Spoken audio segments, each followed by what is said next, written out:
கிறிஸ்துவுக்குள் அன்பாளைக்கப்பட்ட அன்புக்குரிய சகோதர சகோதரர்களே, யாவருக்கும் கிறிஸ்துவுக்குள்ளாக அன்பையும் வாழ்த்தையும் தெரிவித்துக் கொள்கிறேன். தேவன் தாமே கிருபையா தந்த நாளுக்காக நன்றியோடு சோத்தரிக்கிறேன். நம்மளுடைய யூடியூப் சேனலை ஃபாலோ பண்ணுற சகோதர சகோதரிகளுக்கு அன்பின் நல்வாழ்த்துக்கள்.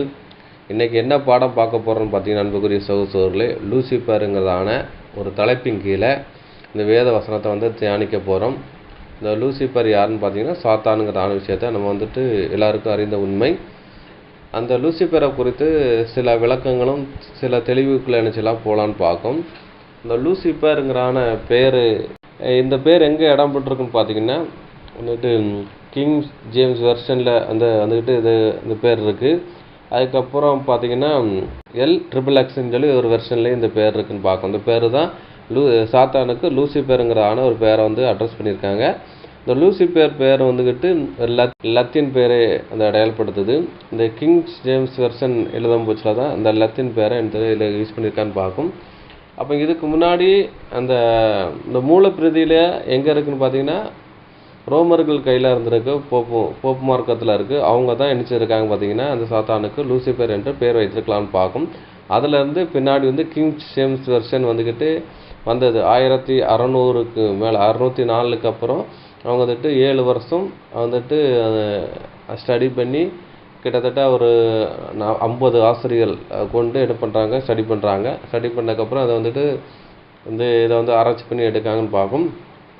அதுக்கப்புறம் பார்த்திங்கன்னா எப்ரேயர், கிரேக்கம், அதுக்கு ஹீப்ரூவிலேருந்து என்ன பண்ணுறாங்கன்னா ஆராய்ச்சி பண்ணி பைபிளை புதிய ஒரு வடிவமைப்பமாக கிங் ஜேம்ஸ் வெர்ஷன் ரெடி பண்ணுறாங்க பார்க்கும். அதில் கிங் ஜேம்ஸ் வெர்ஷன்லேயும் பார்த்திங்கன்னா இந்த இருக்குது. கிங் ஜேம்ஸ் வெர்ஷன்லேயும் LXXங்கிற வெர்ஷன்லேயும் தான் என்ன பண்ணுற பார்த்திங்கன்னா இந்த லூசிஃபருங்கிறான பேர் இருக்குன்னு பார்க்கும். அதே மாதிரி பார்த்திங்கன்னா இங்கிலீஷ் வெர்ஷனில் ASV அந்த வெர்ஷனில் பார்த்திங்கன்னா ஓடே ஸ்டார்னு போட்டிருக்கு. இன்னும் ஒரு ஆச்சரியம், ஓங்கிறது ஒரு ஆச்சரியமான வார்த்தை, அதுக்கு போட்டு டே ஸ்டார்னு போட்டிருக்கு. அதே மாதிரி பார்த்திங்கன்னா ISV இன்டர்நேஷ்னல் ஸ்டாண்டர்ட் வெர்ஷன்லேயே பார்த்திங்கன்னா இந்த லூசிஃபருங்கிறான விஷயத்துக்கு டே ஸ்டார்னு போட்டிருக்கு. இது தமிழில் பார்த்திங்கன்னா விடிவெளி நட்சத்திரங்கிறான விஷயத்தை போட்டிருக்குன்னு பார்க்கும். அப்போ டே ஸ்டார்னு பார்த்திங்கன்னா இது பகலில் தெரியுதான நட்சத்திரங்கிறான ஒரு விஷயத்தை அடையாளப்படுத்தணும்னு பார்க்கும். அதே மாதிரி பார்த்திங்கன்னா நம்மளுடைய அண்டா சராசரிஸில் பார்த்திங்கன்னா எம்டி பிளேஸ்ன்னு வாங்கலாம். அதில் பார்த்திங்கன்னா நம்ம சூரியனை மாதிரியே பெரிய சூரியன்கள் இருக்குது. அதை பெரிய ஸ்டார்ஸ் என்று அழைக்கப்படுவாங்கன்னு பார்க்கும். அதே மாதிரி பார்த்திங்கன்னா இது டே ஸ்டார்னு பார்த்திங்கன்னா சூரியனுடைய வெளிச்சத்துலேயும் தெரியக்கூடிய ஒரு ஸ்டாராக இருக்குன்னு பார்க்கும். இப்போ பகல் நேரத்தில் ஸ்டார் தெரியுமான்னா தெரியாது, ஆனால் இந்த ஸ்டார் பகலில் தெரியக்கூடிய ஸ்டாராக இருக்குன்னு பார்க்கும். அப்போ சூரியனுடைய வெளிச்சத்துக்கு ஈக்குவலான ஒரு ஸ்டாராக தான் எது இருக்குன்னு பார்த்திங்கன்னா இந்த ஸ்டார் இருக்குன்னு பார்க்கும். அதுதான் லூசிஃபருக்கு இந்த அர்த்தத்தை கொடுத்துருக்குன்னு பார்க்கும். நம்ம ஆண்டவராக இயேசு கிறிஸ்து யாராக இருக்காருன்னு பார்த்திங்கன்னா நீதியின் சூரியனாக இருக்கிறாருன்னு சொல்லப்பட்டிருக்குன்னு பார்க்கும். அப்போ நீதியின் சூரியனாக நம்ம ஆண்டவராக இயேசு கிறிஸ்துவோட பிரைட்னஸும் இவருடைய பிரைட்னஸும் கொஞ்சம் ஒத்து போகுது அப்படின்னா சொல்லப்படுதுன்னு ஒத்து போகுதுன்னா, அப்போ சூரியன் வெளிச்சம் கொடுக்கும் போச்சில் இந்த இதனுடைய வெளிச்சமும் இருக்குன்னு பார்க்கும். அப்போது நம்ம சூரியனுடைய வெளிச்சத்துக்கு மற்ற நட்சத்திரங்கள்லாம் தெரியாது, ஸ்டார் பகலில் தெரியாது. ஏன், நிலவு அதாவது சந்திரனுடைய வெளிச்சமே தெரியாது. பகலில் கூட சந்திரன் வெளிச்சம் கொஞ்சம் தெரியும். சந்திரன் ஒளி கொடுக்காது, சூரியனுடைய ஒளியை வாங்கி தான் பிரதிபலிக்குன்னு பார்க்கணும். ஆனால் இந்த ஸ்டார்ஸ் பார்த்திங்கன்னா ஒளி கொடுக்கு அப்படிங்கிற விஷயம் சொல்லப்படுது.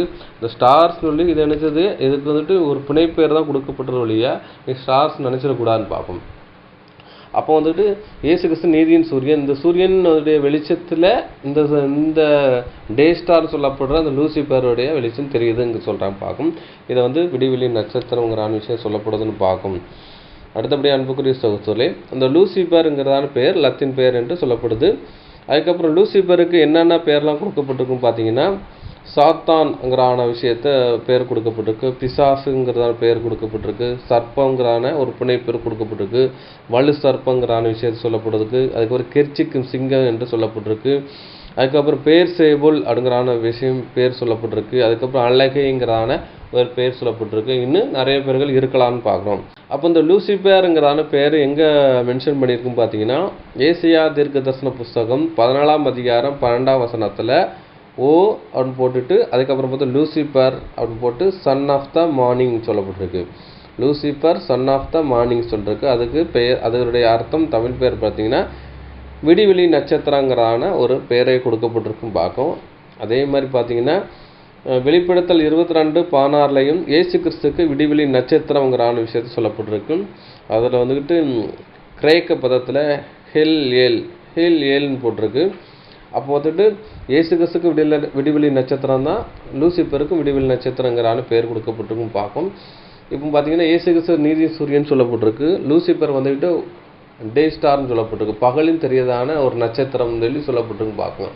அப்போ சூரியனுடைய அந்த மகிமையும் இந்தனுடைய மகிமையும் அது ரெண்டும் நினச்சிட்டா பகல் நேரம் தெரியுங்கிறான விஷயம் சொல்லப்படுதுன்னு பார்க்கும். பகலுங்கிறது என்னென்னா அது வந்து சத்தியத்தின் வெளிச்சத்தை அடையாளப்படுத்துன்னு பார்க்கும். அதுதான் இயேசு கிறிஸ்து சொல்கிறார், இந்த பூமியில் வரமுச்சில் 1ஆம் வரைக்கும் சொல்கிறார், பகலுக்கு 12 நேரம் இல்லையா அப்படின்னு சொல்லி தன்னை வந்துக்கிட்டு என்ன செய்யறாரு, பகலுக்கு 12 பகல் வேலையை தனக்கு ஒப்பிட்டு பேசுகிறான்னு பார்க்கும். அப்போ வந்து 2 பேருமே வெளிச்சம் கொடுக்குறவர்கள் இருக்கும்போது வெளிச்சங்கிற சத்தியத்தை அடையாளப்படுத்து 2 பேரும் சத்தியத்துக்கு சாட்சியாக கொடுத்து இருந்தவங்கன்னு பார்க்கணும். அப்போ லூசிஃபர் வந்து அநியாயம் கண்டுபிடிக்கும் நாள் மற்றும் அவருடைய வழி குறைய வச்சதாக இருந்ததுன்னு சொன்னால் அவர் வாழ்க்கை வந்து ரொம்ப பெர்ஃபெக்டாக இருந்ததுங்கிறான விஷயம் சொல்லப்படுதுன்னு பார்க்கும். அப்போ லூசிஃபருங்கிறான பேருடைய அர்த்தம் என்ன பார்த்தீங்கன்னா லைட் பேரர்ன்னு சொல்லிருக்கு. அதுக்கு வந்துட்டு ஒளி தாங்கி அங்கிறான விஷயம் சொல்லப்படுது.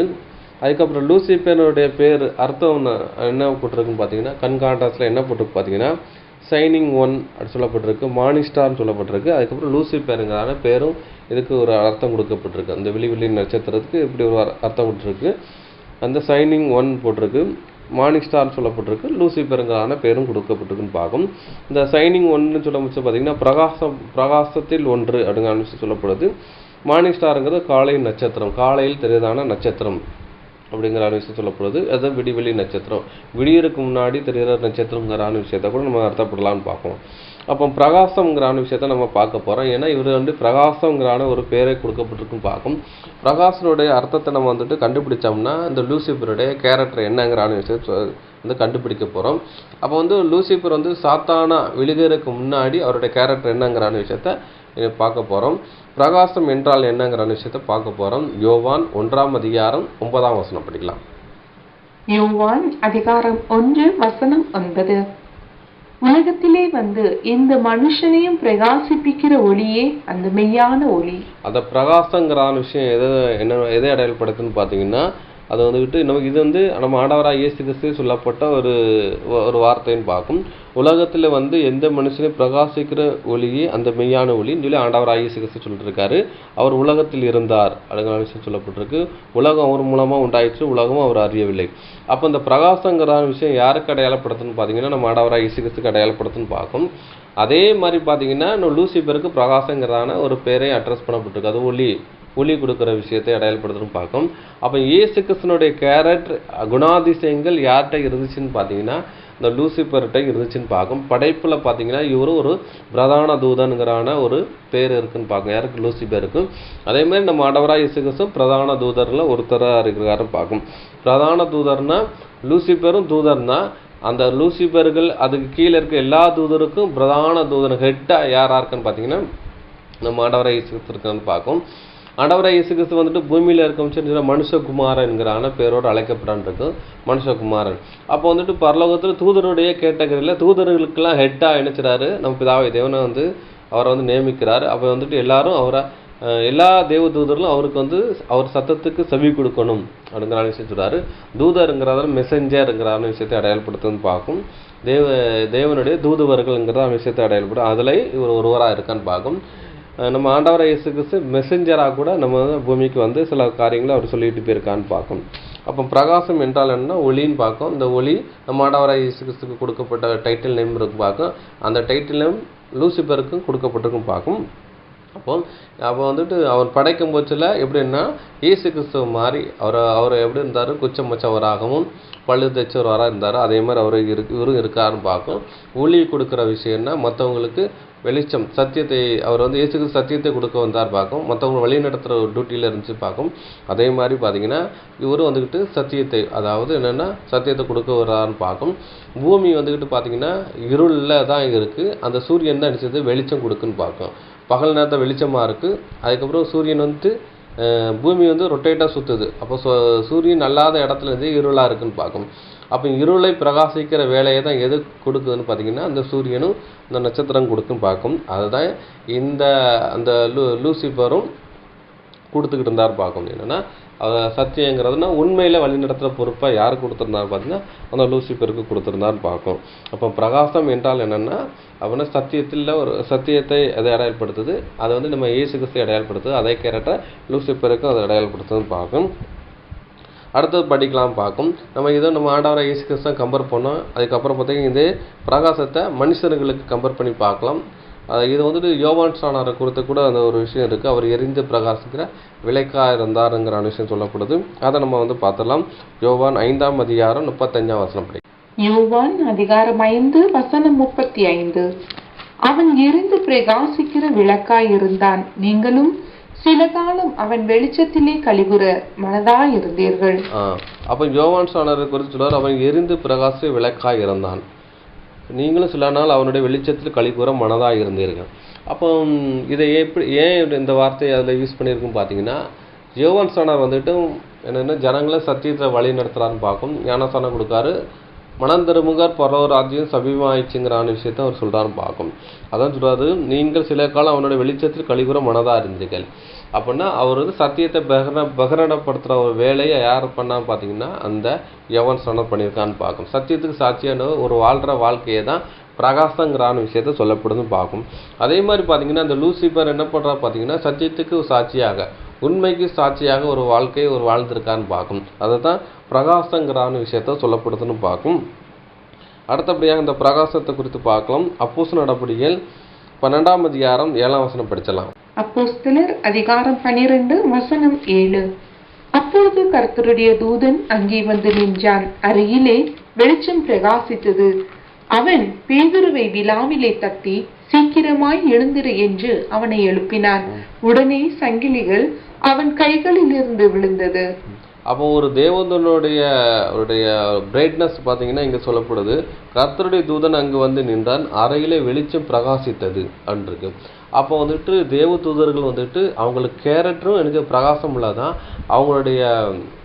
அவங்க வந்துட்டு என்ன பண்ணுவாங்க, அங்கேருந்து நட்சத்திரங்கிறதான விஷயத்தான் அழைக்கப்படுது வேதம் சொல்லுது. அது இவங்க வந்து ஒரு ரூம்குள்ளே என்ட்ராகனான்னு பார்த்தாங்கன்னா இங்கே ஒரு வெளிச்சம் கொடுக்குன்னு பார்க்கும். இன்னொன்று பார்த்தீங்கன்னா அந்த பேர் வந்து சிறைச்சலாக இருக்குது, அங்கே இருளாக தான் இருக்குது. இந்த தேவதூதரம் உள்ளே போனோன்னா ஒரு பிரைட்னஸ் கிடைக்குன்னு பார்க்கும். அப்போ தேவதூதர்கள் என்னென்னா வெளிச்சம் பிரகாசம் உள்ளவர்கள். பிரகாசம் எதை அடையாளப்படுத்துதுன்னா சத்தியத்தை அடையாளப்படுத்துது. அவங்களாம் உண்மைக்கு சாட்சியாக வாழ்கிற வாழ்க்கையை தான் இங்கே வந்து பிரகாசங்கிறான விஷயத்தை இங்கே வந்து அடையாளப்படுத்துதுங்கிற விஷயம் சொல்லப்படுதுன்னு பார்க்கும். அடுத்தபடி அன்புக்குரிய சகோதரரே, லூசிஃபர் எங்கே இருந்தான், அவருடைய ஊழியம் என்னங்கிற விஷயத்தை நம்ம வந்து பார்க்க போகிறோம். அதுக்கு முன்னாடி பார்த்தீங்கன்னா லூசிஃபரை யார் உருவாக்கினார் அல்லது லூசிஃபரை யார் படைத்தாருங்கிற விஷயத்தை நம்ம வந்து பார்க்க போகிறோம். இன்னொன்று பார்த்தீங்கன்னா படைப்பு ஆற்றல் கொண்டவர்கள் அப்படின்னு பார்த்தா படைக்கிற ஆற்றல் கொண்டவர் பார்த்தீங்கன்னா ஒன்று பிதாவாகிய தேவன், ரெண்டாவது ஆண்டவராக இயேசு கிறிஸ்து. இவங்க தான் இப்போ படைப்பு ஆற்றல் படைக்க முடியும், எதனாலே சிருஷ்டிக்க முடியும்னு பார்க்கும். அப்போ பிதாவாகிய தேவன் எதையெல்லாம் சிருஷ்டித்தார்னு பார்த்தீங்கன்னா பிதாவாகிய தேவன் 2 காரியங்கள் பண்ணியிருக்கார். ஒன்று நம்ம ஆண்டவராக இயேசு கிறிஸ்து சிருஷ்டித்தது ஒரு காரியம். ரெண்டாவது காரியம் பார்த்தீங்கன்னா நம்ம ஆண்டவராக இயேசு கிறிஸ்து உயிர்த்தெழுப்பினது யாருன்னா பிதாவாகிய தேவன் 2 காரியம் பண்ணியிருக்கார். ஒன்று நம்ம ஆண்டவராக இயேசு கிறிஸ்து படைக்கிற விஷயம், ஒரு உருவாக்குற விஷயம் பார்க்கும். ஆதியிலே ஆதியிலே வார்த்தை இருந்து அந்த வார்த்தை தேவனோடு இருந்து அது தேவனாக இருந்ததுன்னு இருக்கு. அப்போ ஆதியில் தான் தொடக்கத்தில் தான் அவரை உருவாக்கணும்னு பார்க்கும். பிதாவாகிய தேவன் வந்துட்டு அவர் தொடக்கம் இல்லை முடிவும் இல்லாதவராக இருக்கான்னு பார்க்கும். அதுக்கப்புறம் பார்த்தீங்கன்னா இயேசு கிறிஸ்து உயிர்த்தெழுப்பினது நம்ம பிதாவாகிய தேவன் இந்த 2 காரியம் தான் பண்ணியிருக்கான்னு பார்க்கும். அதுக்கப்புறம் பார்த்தீங்கன்னா இயேசு கிறிஸ்துவை கொண்டு சகலத்தை உண்டாக்கியிருக்கார். இந்த உலகத்தை உண்டாக்கியிருக்காரு, உலகத்தில் உள்ள அண்டா சராசரங்களை உருவாக்கியிருக்காரு, நட்சத்திரங்கள் சூரியன்கள் எல்லாத்தையும் படைத்த நம்ம ஆண்டவராக இயேசு கிறிஸ்து. தேவ தூதர்களையும் படைத்தது நம்ம ஆண்டவராக இயேசு கிறிஸ்து. லூசிஃபரையும் படைத்தது நம்ம ஆண்டவராக இயேசு கிறிஸ்துன்னு பார்ப்போம். அப்போ சிலர்லாம் என்ன நினச்சிருப்பாங்கன்னா அந்த தூதர்களை படைத்தது வந்து பிதாவாகிய தேவன் தான் அப்படின்னு நினச்சிருப்பாங்க. கிடையவே கிடையாது. அதுக்கிட்டு இயேசு கிறிஸ்து பிதாவாகிய தேவன் படைத்தது இயேசு கிறிஸ்து மட்டும்தான்.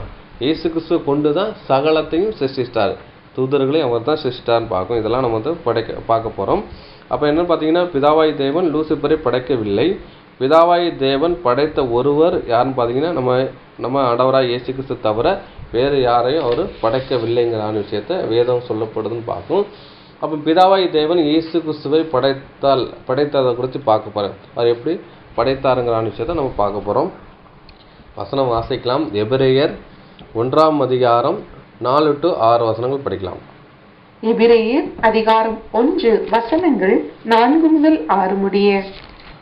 இவர் தேவதூதரை பார்க்கிலும் எவ்வளவு விசேஷித்த நாமத்தை சுதந்தரித்துக் கொண்டாரோ அவ்வளவு அதிகமாய் அவர்களிலும் மேன்மையுள்ளவரானார். எப்படியெனில், நீர் என்னுடைய குமாரன், இன்று நான் உம்மை ஜெனிப்பித்தேன் என்றும், நான் அவருக்கு பிதாவாய் இருப்பேன், அவர் எனக்கு குமாரனாய் இருப்பார் என்றும் அவர் தூதர்களில் யாருக்காவது எப்போதாகிலும் சொன்னதுண்டா? மேலும் தமது முதற் பேரானவரை உலகத்திலே பிரவேசிக்க செய்தபோது தேவதூதர் யாவரும் அவரை தொழுது கொள்ள கடவர்கள் என்றார். அப்போதும் பார்க்கும்.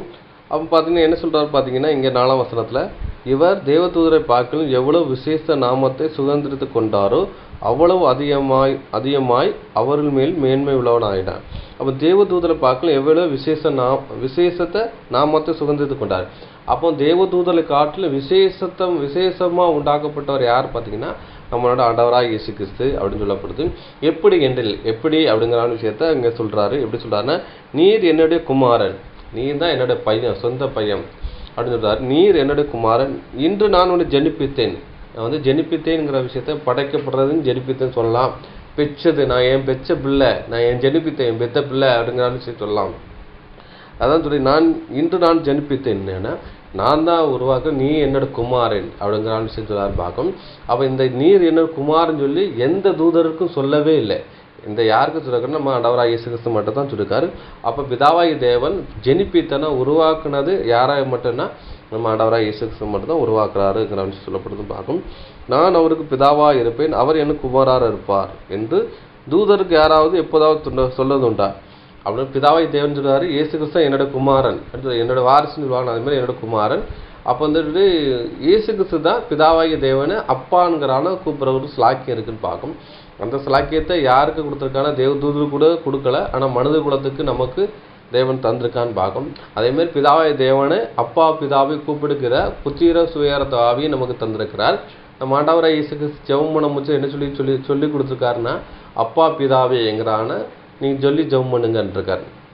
ஏனென்றால் பிதாவாகிய தேவன் நம்ம ஆண்டவராகிய இயேசு கிறிஸ்தை என்ன ஜெனிப்பித்தார்னு பார்க்கும். அதே மாதிரி நம்ம ஆண்டவராகிய இயேசு கிறிஸ்து மனு குலத்தை ஜெனிப்பித்தார், உருவாக்கினார் பார்க்கும். அவருடைய ஜீவ சுவாசத்தை ஊதி அப்படின்னு பார்க்கும். ஊதி என்ன உருவாக்கியிருக்காருன்னு பார்க்கும். இதை அடையாளப்படுத்துது. அப்போ வந்துட்டு என்னென்னா, இயேசு கிறிஸ்து தான் பிதாவாகிய தேவனுக்கு குமாரனுங்கிற விஷயம் சொல்லப்படுது. தேவதூதரில் குமாரன் கிடையாதுங்கிற விஷயம் சொல்லப்படுது. அவர் காட்சன் அண்ணா தேவ புத்திரர்கள் என்று அழைக்கப்பட்டார்கள் சொல்லப்படுவதற்கு மேலும் தனது முதற் பேரானவரை உலகத்தை பிரவேசி செய்தது போது தூதர்கள் யாவரும் அவர் தொழுது கொள்ள கடவர்கள் அப்படின்னு சொல்லியிருக்காரு. அப்போ முதற் பேரானவன்னா நான் முதல்ல படைச்சது என்னுடைய பேரான முதல் பேரான யாரும் நம்ம ஆண்டவராகிய இயேசு கிறிஸ்து. முதற் பேரான ஃபர்ஸ்ட் போர்ன் சொல்லப்பட்டிருக்கு. அப்போ முதல் பேரானா அப்போ 2வது குமாரர்கள் இருக்காங்களா அப்படின்னு பார்த்தீங்கன்னா, 2வது குமாரர்கள் யாரை அடையாளப்படுத்துதுன்னா நம்மளை 1,44,000 பேரை அடையாளப்படுத்துன்னு பார்க்கும். அவர்களும் தேவனுக்கு அவர் குமாரர்கள் என்று சொல்லப்படுதுன்னு பார்க்கும். நம்ம ஆண்டவராகிய இயேசு கிறிஸ்து நமக்கு யாருன்னா மூத்த சகோதரன் சொல்லப்படுது. அப்போ நம்மளும் அவருடைய கேட்டகரியில் வந்துடுவோம் பார்க்கும். அவர் குமாரர்கள் கேட்டகரியில் வந்துருக்கு. ஆனால் இவர் தான் முதற் பேரானவர்கள்னு சொல்லப்படுது. அதே மாதிரி பார்த்தீங்கன்னா நம்மளும் சத்திய வசனத்தால் ஜெனிப்பிக்கப்பட்ட முதற் பேரானுங்கிறான அந்த லிஸ்ட்லேயும் நம்ம வந்துடுவோம்னு பார்க்கும். அப்போ இந்த வசனம் எங்கே இருக்குன்னு பார்த்தீங்கன்னா, இது பழைய ஏற்பாட்டில் சங்கீத புஸ்தகத்தில் இருக்குன்னு பார்க்கும். நம்ம அதை கூட நம்ம படிக்கலாம். சங்கீதம் 2ஆம் அதிகாரம் 6-7 வசனங்கள் படிக்கலாம். சங்கீதம் அதிகாரம் 2 வசனங்கள் 6 மற்றும் 7. நான் என்னுடைய பரிசுத்த பர்வதமாகிய சீயோன் மீதில் என்னுடைய ராஜாவை அபிஷேகம் பண்ணி வைத்தேன் என்றார். தீர்மானத்தின் விவரம் சொல்லுவேன். கர்த்தர் என்னை நோக்கி, நீர் என்னுடைய குமாரன், இன்று நான் உம்மை ஜெனிப்பித்தேன். நான் என்னுடைய பரிசுத்த பர்வதமாகிய சீயோன் மீதில் என்னுடைய ராஜாவை அபிஷேகம் பண்ணி வைத்தேன். அப்போ இயேசு கிறிஸ்துவை வந்துட்டு அங்கே ராஜாவை அபிஷேகம் பண்ணி வச்சிருக்காரு. எங்கே? சீயோன் பர்வதம்னு பார்க்கணும். இந்த சீயோன் பர்வதம் எங்கே இருக்குன்னா பரலோகத்தில் இருக்குன்னு பார்க்கணும். அவர் ராஜாவாக இருந்துக்கிட்டு தேவதூதர்கள் என்ன செய்ய பார்த்துட்டா அவர் கீழே இருக்கான்னு பார்க்கணும். அப்போ ராஜா எதில் இருப்பார்? சிங்காசனத்தில் இருப்பார். அந்த சிங்காசனத்தில் இருந்து அவர்கள் என்னது தேவதூதர்களை நினைச்சது அவரோட வழி நடத்துகிற பொறுப்பு அவர்கிட்ட இருக்குன்னு பார்க்கும். தீர்மானத்தை விவரம் சொல்லுவேன்.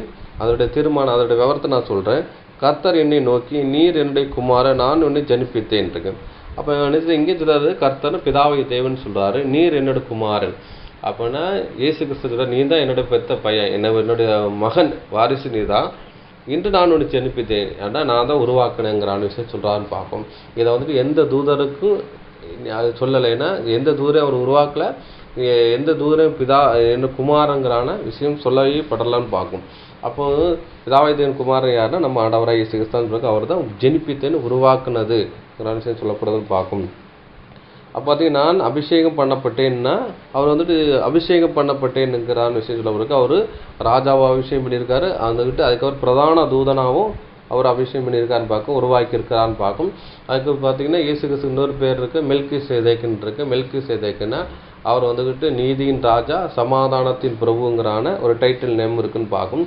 அப்போ ஜெனிப்பிக்கப்பட்டேன், உருவாக்கப்பட்டேனுங்கிறான விஷயம் பார்த்தீங்கன்னா எபிரேயர் பதத்தில் H 23:42 சொல்ல போச்சுல போட்டிருக்கு. ஐ வாஸ் ப்ரோட் ஃபார்த்துன்னு போட்டிருக்கு. அப்போ நான் வெளியே கொண்டு வரப்பட்டேன் அப்படின்னா உலகத்துக்கு யாரை கொண்டு வர்றான்னு பார்த்தீங்கன்னா பிதாவாதேவன் சிருஷ்டிக்கிறதுக்கு முன்னாடி இந்த உலகத்துக்கு யாரை அறிமுகப்படுத்துறான்னா நம்ம ஆண்டவராகிய இயேசு கிறிஸ்து அறிமுகப்படுத்துறான்னு பார்க்கும். ஐ வாஸ் ப்ரோட் ஃபோர்த்துன்னு போட்டிருக்கு. நான் வெளியே கொண்டு வரப்பட்டேன், உலகத்தை அறிமுகப்படுத்த வந்தேன்னு சொல்கிறான்னு பார்க்கும்.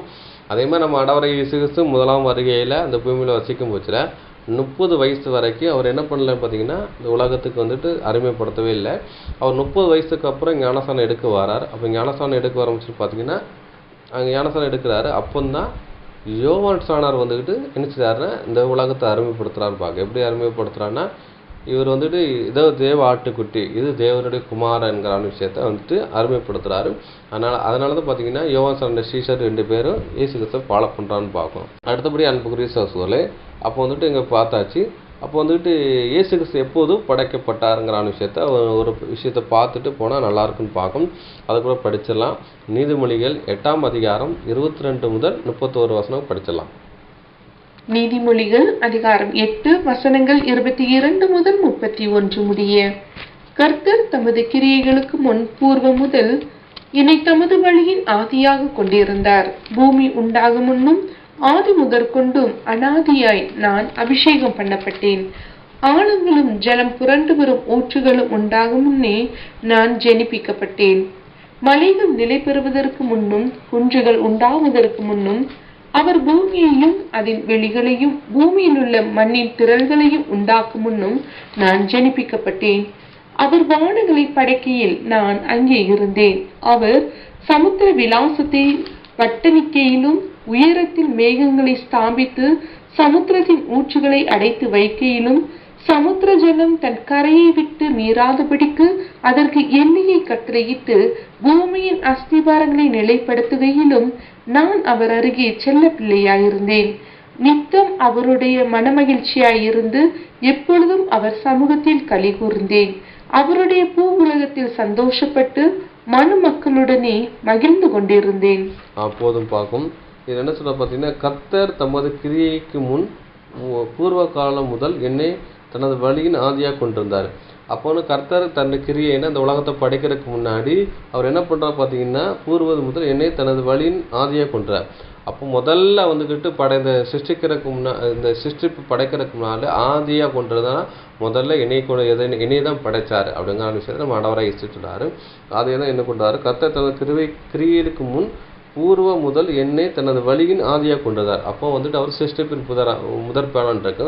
அப்போ இவரை கொண்டு தான் எல்லாத்தையும் என்னதை படைக்கிறான்னு பார்க்கும். அப்போ எதுவுமே இந்த உலகத்தை படைக்கிறதுக்கு முன்னாடி பிதாவை தேவன் ஒருத்தர் இருக்கார். அப்போ இயேசு கிறிஸ்து தான் பூர்வத்தில் நினைச்சதை படைக்கிறான்னு இருக்காரு.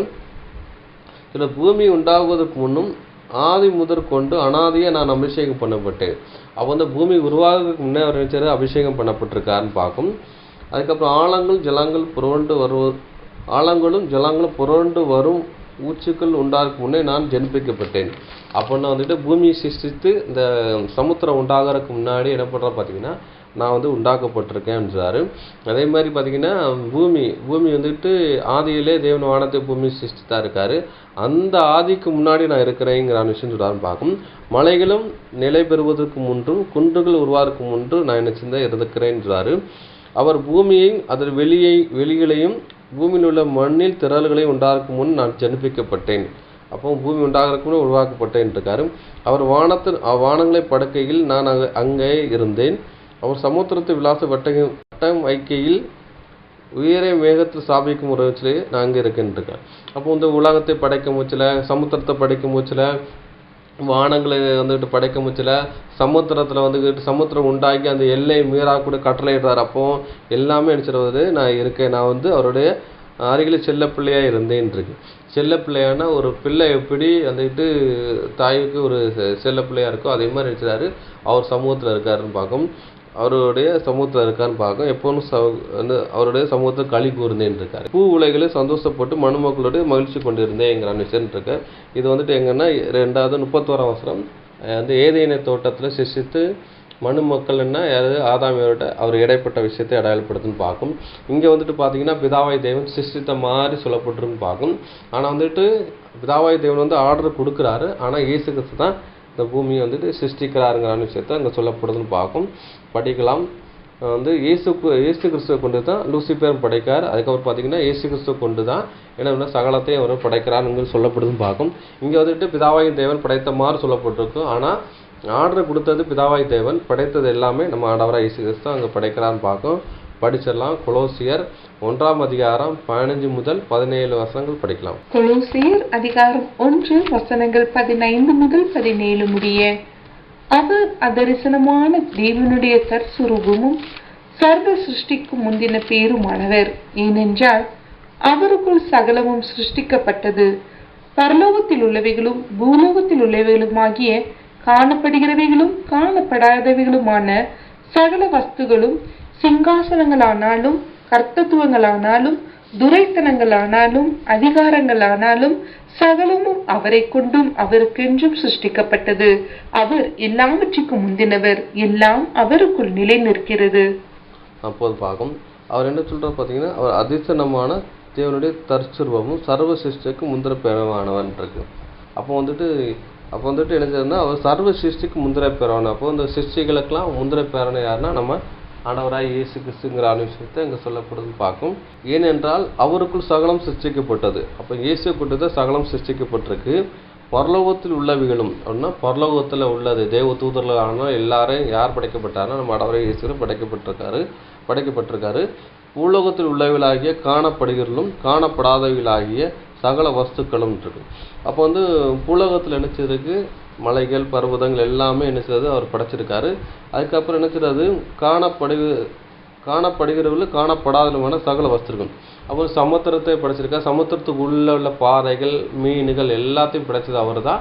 அண்டா சராசரங்களை படைச்சது காணப்படாதவர்கள் நம்ம கண்ணுக்கு தெரியாத ஸ்டார்ஸ்கள் நிறைய நட்சத்திரங்கள் கோள்கள்லாம் இருக்குது. அதை எல்லாமே உண்டாக்குன்னு அவர் தான் பார்க்கும்.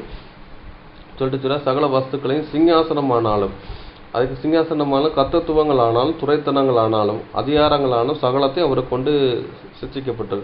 அப்போ சிங்காசனங்களானா பரலோகத்தை அடையாளப்படுத்து சிங்காசனம். கர்த்தத்துவங்கிற கவர்மெண்ட் சொல்லி ஆங்கிலத்தில் போட்டிருக்கு. அது என்ன பரலோகத்தினுடைய அந்த காரியங்களை சொல்லப்பட்டு பார்க்கும். ஒவ்வொருத்தருடைய கேட்டகரி பார்க்கும். அந்த கேட்டகரியில் சொல்லப்பட்டிருக்கு. அதுக்கு துரைத்தனங்கள்னா அவருடைய பொசிஷனுங்களை ஒவ்வொரு தூதருக்கும் ஒவ்வொரு பொசிஷன் இருக்கு. அதை குறித்து சொல்லப்பட்டிருக்கு. அதிகாரம் கொடுக்க அந்த அதிகாரம் ஒவ்வொருத்தரும் கொடுக்கப்பட்ட அதிகாரங்கள் சொல்லப்படுது. சகலம் அவரை கொண்டு அவருக்கென்று சிருஷ்டிக்கப்பட்டிருக்கு. இயேசு கிறிஸ்து தான் எல்லாத்தையும் சிருஷ்டிக்கிறான்னு சொல்லப்படுது. அவர் எல்லாவற்றுக்கும் முந்தினவர். அவர் எல்லாவற்றுக்கும் முந்தினவர். எல்லாம் அவருக்குள் நிலைத்திருக்கு. அவர் தான் முந்தினவர்னு பார்க்க. பிதாவாகிய தேவனுக்கு அடுத்த ஸ்டெப்பில் அவர் இருக்கார். அவர் தான் முந்தினவர். அவரை கொண்டு தான் எல்லாம் சிருஷ்டிக்கப்பட்டிருக்குங்கிற விஷயத்த சொல்லப்படுதுன்னு பார்க்கும். அடுத்தபடி அன்புக்குரிய சகோதரி அதே மாதிரி பார்த்தீங்கன்னா இது வந்துட்டு யோவான் சுவிசேஷத்தில் யோவான் வந்துட்டு அங்கே ரெக்கார்ட் பண்ணுறான்னு பார்க்கும். அது கூட படிக்கலாம். யோவான் 1 முதல் 3 வசனம் படிக்கலாம்.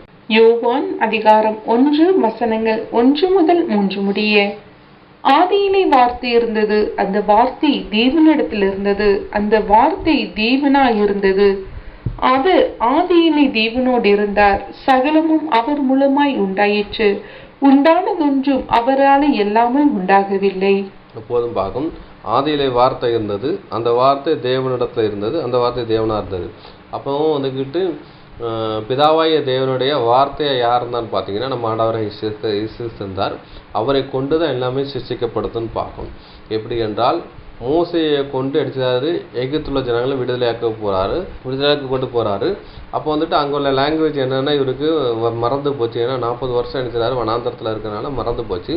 அவர் வந்துட்டு நினைச்சாரு எனக்கு வந்து தெற்கு வாய் மந்த நாவணும் அப்படின்னு சொல்றாரு. அப்போ தெற்கு வாய் மந்த நாவுன்னா எகிப்துடைய பாஷையில் வந்துட்டு எனக்கு மறந்து போச்சுங்கிறதான் தான் அது அர்த்தம். அப்போ வந்துட்டு நினைச்சாருன்னா உன் சகோதரன் ஆரன் வந்து உனக்கு வாயா இருப்பான், உனக்கு டிரான்ஸ்லேஷன் செய்கிறவனா இருப்பாங்கிறான்னு சொல்றாரு. அப்போ இவர் தான் நினைச்சார் வாயா இருந்து பாராவன்ட்டையும் ஜனங்கள்கிட்ட என்ன பேசுகிறான்னு பார்க்கும். அதே மாதிரி தான் இங்கே என்ன சொல்கிறார் பார்த்தீங்கன்னா இங்கே வாயா யாராக இருக்கான்னு பார்த்தீங்கன்னா இன்னமும் ஆண்டவராக இயேசு இருக்கான்னு பார்க்கும். பிதாவாய் தேவனோட வாயா இவர் தான் இருக்கான்னு பார்க்கும். அப்போ பிதாவாய் தேவன் ஏதாவது ஒரு மெசேஜை வந்துட்டு சொல்லணும்னா இயேசு கிறிஸ்து கொண்டு தான் அவர் சொல்லுவான்னு பார்க்கும். அப்போ பிதாவாய் தேவனை யாராலும் பார்க்க முடியாது, ஏன்னா பிதாவாய் தேவனுடைய சத்தத்தை யாரும் கேட்க முடியாதுன்னு பார்க்கணும். அப்போ வந்துட்டு பிதாவை ஒருவனும் ஒரு காலம் கண்டதில்லை, அவர் சத்தத்தை கேட்டதில்லைன்னு சொல்லப்பட்டிருக்கு. அப்போ பிதாவாய் தேவன் ஏதாவது சொல்லணும்னா இயேசு கிறிஸ்து கொண்டு தான் சொல்லுவார். பிதாவாய் தேவன் ஏதாவது செய்யணும்னு நினைச்சாலும் இயேசு கிறிஸ்து கொண்டு தான் அவர் செய்வார்னு பார்க்கும்.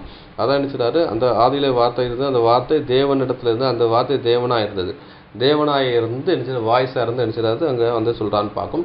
அப்போ பிதாவாய் தேவன் ஏதாவது ஒரு ஆர்டர் போட்டாங்கன்னா இங்கே வந்துட்டு தூதர்களுக்கு சொல்கிற விஷயமும் மனுக்குலத்தை சொல்கிற விஷயமும் யார்கிட்ட இருக்குன்னா ஆண்டவர் இயேசுகிட்ட இருக்குன்னு பார்க்கும். அவர் ஆதியிலே தேவனோடு இருந்தார், அவர் தான் ஃபஸ்ட்டு அவர் கூட தான் இருந்தார். சகலம் அவர் மூலமாக உண்டாயிடுச்சு, உண்டானது ஒன்று அவராய் அல்லாமல் உண்டாக்கப்படவில்லை. அப்போ இயேசு கிறிஸ்து கொண்டு சகலம் உண்டாகிச்சு. பரலோகத்தில் உள்ளவைகளும் பூலோகத்தில் உள்ளவைகள் காணப்படுகிறவை காணப்படாத எல்லாமே ஆண்டவராய் இயேசு கிறிஸ்து தான் சிருஷ்டித்தாருங்கிற விஷயத்தை இங்கே சொல்லப்படுதுன்னு பார்க்கும்.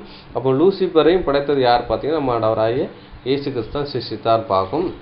அடுத்தபடி அன்புக்குரிய சோதரில் வாசிக்கலாம் 1 கொரிந்தியர் 8ஆம் அதிகாரம் 6ஆம் வசனம். 1 கொரிந்தியர் அதிகாரம் 8 வசனம் 6. பிதாவாகிய ஒரே தேவன் நமக்குண்டு, அவராலே சகலமும் உண்டாயிருக்கிறது, அவருக்கென்று நாமும் உண்டாயிருக்கிறோம். இயேசு கிறிஸ்து என்னும் ஒரே கர்த்தரும் நமக்குண்டு, அவர் மூலமாய் சகலமும் உண்டாயிருக்கிறது, அவர் மூலமாய் நாமும் உண்டாயிருக்கிறோம். அப்போதும் பார்க்கும். அப்போ பிதாவாகிய தேவன் என்று சொல்லப்படுறது பிதாவாய் தேவன் தான். பிதாவாய் தேவன் ஒருத்தர் உண்டு, நமக்கு உண்டு, அவராலே சகலம் உண்டாயிட்டு. அப்போ இந்த அண்டா சராசரங்களை சிருஷ்டிக்கிறதுக்கு ஆர்டர் கொடுத்தது யாருன்னு பார்த்தீங்கன்னா நம்ம பிதாவாய் தேவன். அவர் ஆர்டர் கொடுக்காம இயேசு கிறிஸ்து அங்கே செய்யலான்னு பார்க்கும். அதுன்னு சொல்றாரு அவராலே சகலம் உண்டாயிடுச்சு, அவருக்குன்ட்டு நாமும் உண்டாக்கப்பட்டிருக்கோம். அப்போ வந்துட்டு மனுக்குலத்தை உண்டாக்கணுங்கிறான ஒரு ஆர்டர் போட்டது யாரும் பார்த்தீங்கன்னா நம்ம பிதாவாய் தேவன் தான் ஆர்டர் போட்டிருக்காரு. அதனால அது நம்ம வந்துட்டு அவர் உண்டாக்கப்பட்டிருக்கான்னு பார்க்கும். அவருக்கிட்ட நாமளும் உண்டாக்கப்பட்டிருக்கோன்றிருக்கு. அப்போது மனுகுலம் வந்துக்கிட்டு யாருக்காக படைக்கப்பட்டிருக்குன்னா பிதாவாய் தேவனுக்காக தான் படைக்கப்பட்டிருக்குன்னு பார்க்கும். இயேசு கிறிஸ்து என்று ஒரே கர்த்தர் நமக்கு உண்டு, அவர் மூலமாக சகலம் உண்டாயிருக்கு. அப்போ இயேசு கிறிஸ்து கொண்டு தான் சகலத்தை படைச்சிருக்காரு அப்படின்னு சொல்லப்படுது. அவர் மூலமாக நாமளும் உண்டாகிறோம். அப்போ இயேசு கிறிஸ்து மூலமாக தான் மனுகுலமே என்ன உண்டாக்கப்பட்டது. ஆதாம் எவ்வளோ உண்டாக்கப்பட்டது யார் பார்த்தீங்கன்னா நம்ம ஆண்டவராகிய இயேசு கிறிஸ்து தான் அப்படிங்கிற விஷயம் சொல்லப்படுதுன்னு பார்க்கும். அடுத்தபடி அன்புக்குரிய சகோதரரை வாசிக்கலாம். கொலோசியர் 2:10 வாசிக்கலாம். கொலோசியர் அதிகாரம் 2 வசனம் 10. மேலும் சகல துரைத்தனங்களுக்கும் அதிகாரத்துக்கும் தலைவராயிருக்கிற அவருக்குள் நீங்கள் பரிபூரணமுள்ளவர்களாய் இருக்கிறீர்கள். அப்போது பார்க்கும். அப்போதான் பார்த்தீங்கன்னா மேலும் சகல துரைத்தனங்களுக்கும் அதிகாரத்துக்கும் தலைவராக இருக்கிற அவருக்குள் நீங்கள் பரிபூரமாக இருக்கிறீர்கள். அப்போ துரைத்தனங்களும் அதிகாரத்துக்கு தலைவராக இருக்கார் யாருன்னு பார்த்தீங்கன்னா மாண்டவராக இயேசுன்னு பார்க்கும். அவர் தான் பிரதான தூதராக இருக்கார், ராஜாதி ராஜாவாக இருக்காருன்னு பார்க்கும். எங்கே இருக்காருன்னா பரலோகத்தில் இருக்காருங்கிற விஷயம் சொல்லப்படுதுன்னு பார்க்கும். எல்லாத்தையும் கெட்டு அவர் தான்ங்கிற விஷயம் சொல்லப்படுதுன்னு பார்க்கும். அடுத்தபடி அன்புக்குரிய சகோதரர்களே எபிரேயர் 1ஆம் அதிகாரம் 6-10 படிக்கலாம். எபிரேயர் அதிகாரம் 1 வசனங்கள் 6 மற்றும் 10. மேலும் தமது முதற் பேரானவரை உலகத்தில் பிரவேசிக்க செய்தபோது தேவதூதர் யாவரும் அவரை தொழுது கொள்ள கடவர்கள் என்றார். 10. கர்த்தாவே, நீர் ஆதியிலே பூமியை அஸ்திபாரப்படுத்தினீர், வானங்கள் உம்முடைய கரத்தின் கிரியைகளாய் இருக்கிறது. அப்போதும் பார்க்கும். அப்போ வந்துட்டு பார்த்தீங்கன்னா இங்கே என்ன சொல்கிறேன், இயேசு கிறிஸ்து வந்து இந்த உலகத்தில் பிரவேசிக்கும் போச்சில் சொல்கிறாரு, இயேசு கிறிஸ்து மேலும் தமது முதற் பேராவனை உலகத்தை பிரவேசிக்க போது தேவத்தில் யாரும் ஒரு தொழுதுக்குள்ள கடவுதுன்னு இருக்கு. அப்போ எல்லா தூதர்களும் அவரை தொழுதுக்குள்ள கடவுதுன்னு சொல்லப்பட்டிருக்கு. அதனால பார்த்தீங்கன்னா சாத்தானு வந்துக்கிட்டு அந்த லூசிபர் வந்துட்டு அவரை வந்துட்டு என்ன சொல்றாரு, நமஸ்கரிக்க சொல்கிறான். ஆனால் வந்து சொல்கிறாரு, அதாவது வேதத்தில் என்ன எழுதப்பட்டிருக்குன்னா, நீ வந்துட்டு உன் தேவனாய் கர்த்தரே தான் நினைச்சது நமஸ்கரிக்கணுங்கிறதா எழுதப்பட்டிருக்கு. நீ வந்துட்டு நீ உன்னையே நமஸ்கரிக்க சொல்கிறான்னு சொல்லி ஒரு கடிந்து கொடுறான்னு பார்க்கும். அது சாத்தான் பேரான்னு பார்க்கும். அதான் சொல்லப்படுது. கர்த்தாவை நீ ஆதியிலே பூமியை அஸ்திபரப்படுத்தினீர், வானங்கள் உம்முடைய கரத்தின் கிரியா இருக்கிறது. அப்போ வந்துக்கிட்டு இந்த இயேசு கிறிஸ்து கொண்டு தான் பூமியை சிருஷ்டிக்கிறாரு. வானங்களை எல்லாத்தையும் சிருஷ்டிக்கிற யார் பார்த்தீங்கன்னா நம்ம ஆண்டவராக இயேசு கிறிஸ்து தான் சொல்லப்பட்டும் பார்க்கும். அப்போ வந்துட்டு நம்ம ஆண்டவராக இயேசு கிறிஸ்துவை வந்துட்டு பணிவிடை செய்கிற தேவ தூதர்னு பார்க்கும். அப்போ வந்துட்டு இயேசு கிறிஸ்து ஒரு ஆர்டர் போட்டால் வந்துட்டு அவருக்கு வந்துட்டு அவருக்கு வந்துட்டு கீழ்ப்படியணும், இயேசு கிறிஸ்து வந்துக்கிட்டு மதிக்கணும்னு பார்க்கும். அப்போ வந்துட்டு லூசிபரும் இயேசு கிறிஸ்துவும் படைப்பில் பார்த்தீங்கன்னா வந்துக்கிட்டு என்னென்னா ஒரு பிரகாசங்க சொல்லப்பட்டிருக்கு. பிரதான தூதரில் ஒருவர் இருக்குன்னு பார்க்கும். ஆனால் இயேசு கிறிஸ்து கீழே தான் எல்லா தேவதூதரும் வந்துடான்னு பார்க்கும். இயேசு கிறிஸ்துக்கு ஈக்குவலாக எந்த தேவதூதரும் கிடையாதுன்னு பார்க்கும். அப்போ அவரை தான் நமஸ்கரிக்கணும், அவர் தான் பணிவிடை செய்யணும்னு பார்க்கும். ஒரு ஆர்டர் போட்டாலும் என்ன செய்ய பார்த்தீங்கன்னா இயேசு கிறிஸ்துக்கிட்ட அதை கேட்டு தான் வந்துட்டு அவங்க செயல்படுத்தணும், அவங்க தன்னிச்சையாக செயல்படுத்தக்கூடாதுன்னு பார்க்கும். அதான் வந்து சொல்கிறாரு, என்ன சொல்கிறாருன்னா, தேவதூர் யாரும் அவரை தொழுது கொள்ளணும்னு இருக்கு. ஆனால் தனது முதற் பேரான உலகத்தை பிரவேசிக்கிற போது தேவத்தில் யாரும் தொழுது கடவுதுன்னு இருக்கு. அதனால தான் இயேசு கிறிஸ்து வந்துட்டு இந்த உலகத்தை வந்ததுக்கப்புறம் பார்த்தீங்கன்னா தேவதூதர்கள் வந்து அவருக்கு பணிவிடை செய்தார்கள்னு இருக்கு. உபவாசம் இருந்துட்டு வந்ததுக்கப்புறம் பார்த்தீங்கன்னா சாத்தான் வந்து சோதிச்சதுக்கப்புறம் வந்து அவர்கள் வந்து தேவதூதர்கள் வந்துட்டு அவர்களுக்கு பணிவிடை செஞ்சாங்க. அதுக்கப்புறம் வந்துட்டு கெஸ்தமனி தோட்டத்தில் வந்துக்கிட்டு ஒரு தேவதூதன் வந்து அவர் பலப்படுத்தான்னு பார்க்கும். மறுரூபமலையில் அந்த மோசே எலியான்னு சொல்லப்பட்டிருக்கு. அது மோசே எலியா கிடையாது, அது 2 தேவதூதர்கள் தான் வந்து அவர் வந்து அவங்க பலப்படுத்துகிறான்னு பார்க்கும். இதை வந்து நம்ம இதை ஒரு பாடமாக போட்டிருக்கோம். மோசே எலியாங்கிற ஒரு பாடம் போட்டிருக்கோம். அதை கேட்டிங்கன்னா உங்களுக்கு புரியுன்னு பார்க்கும். அப்போ பார்த்தீங்கன்னா அதை பணிவிடை செய்கிற விஷயமே அதை அடையாளப்படுத்துன்னு பார்க்கும். அடுத்தபடி அன்புக்குரிய சகோதரர்களே,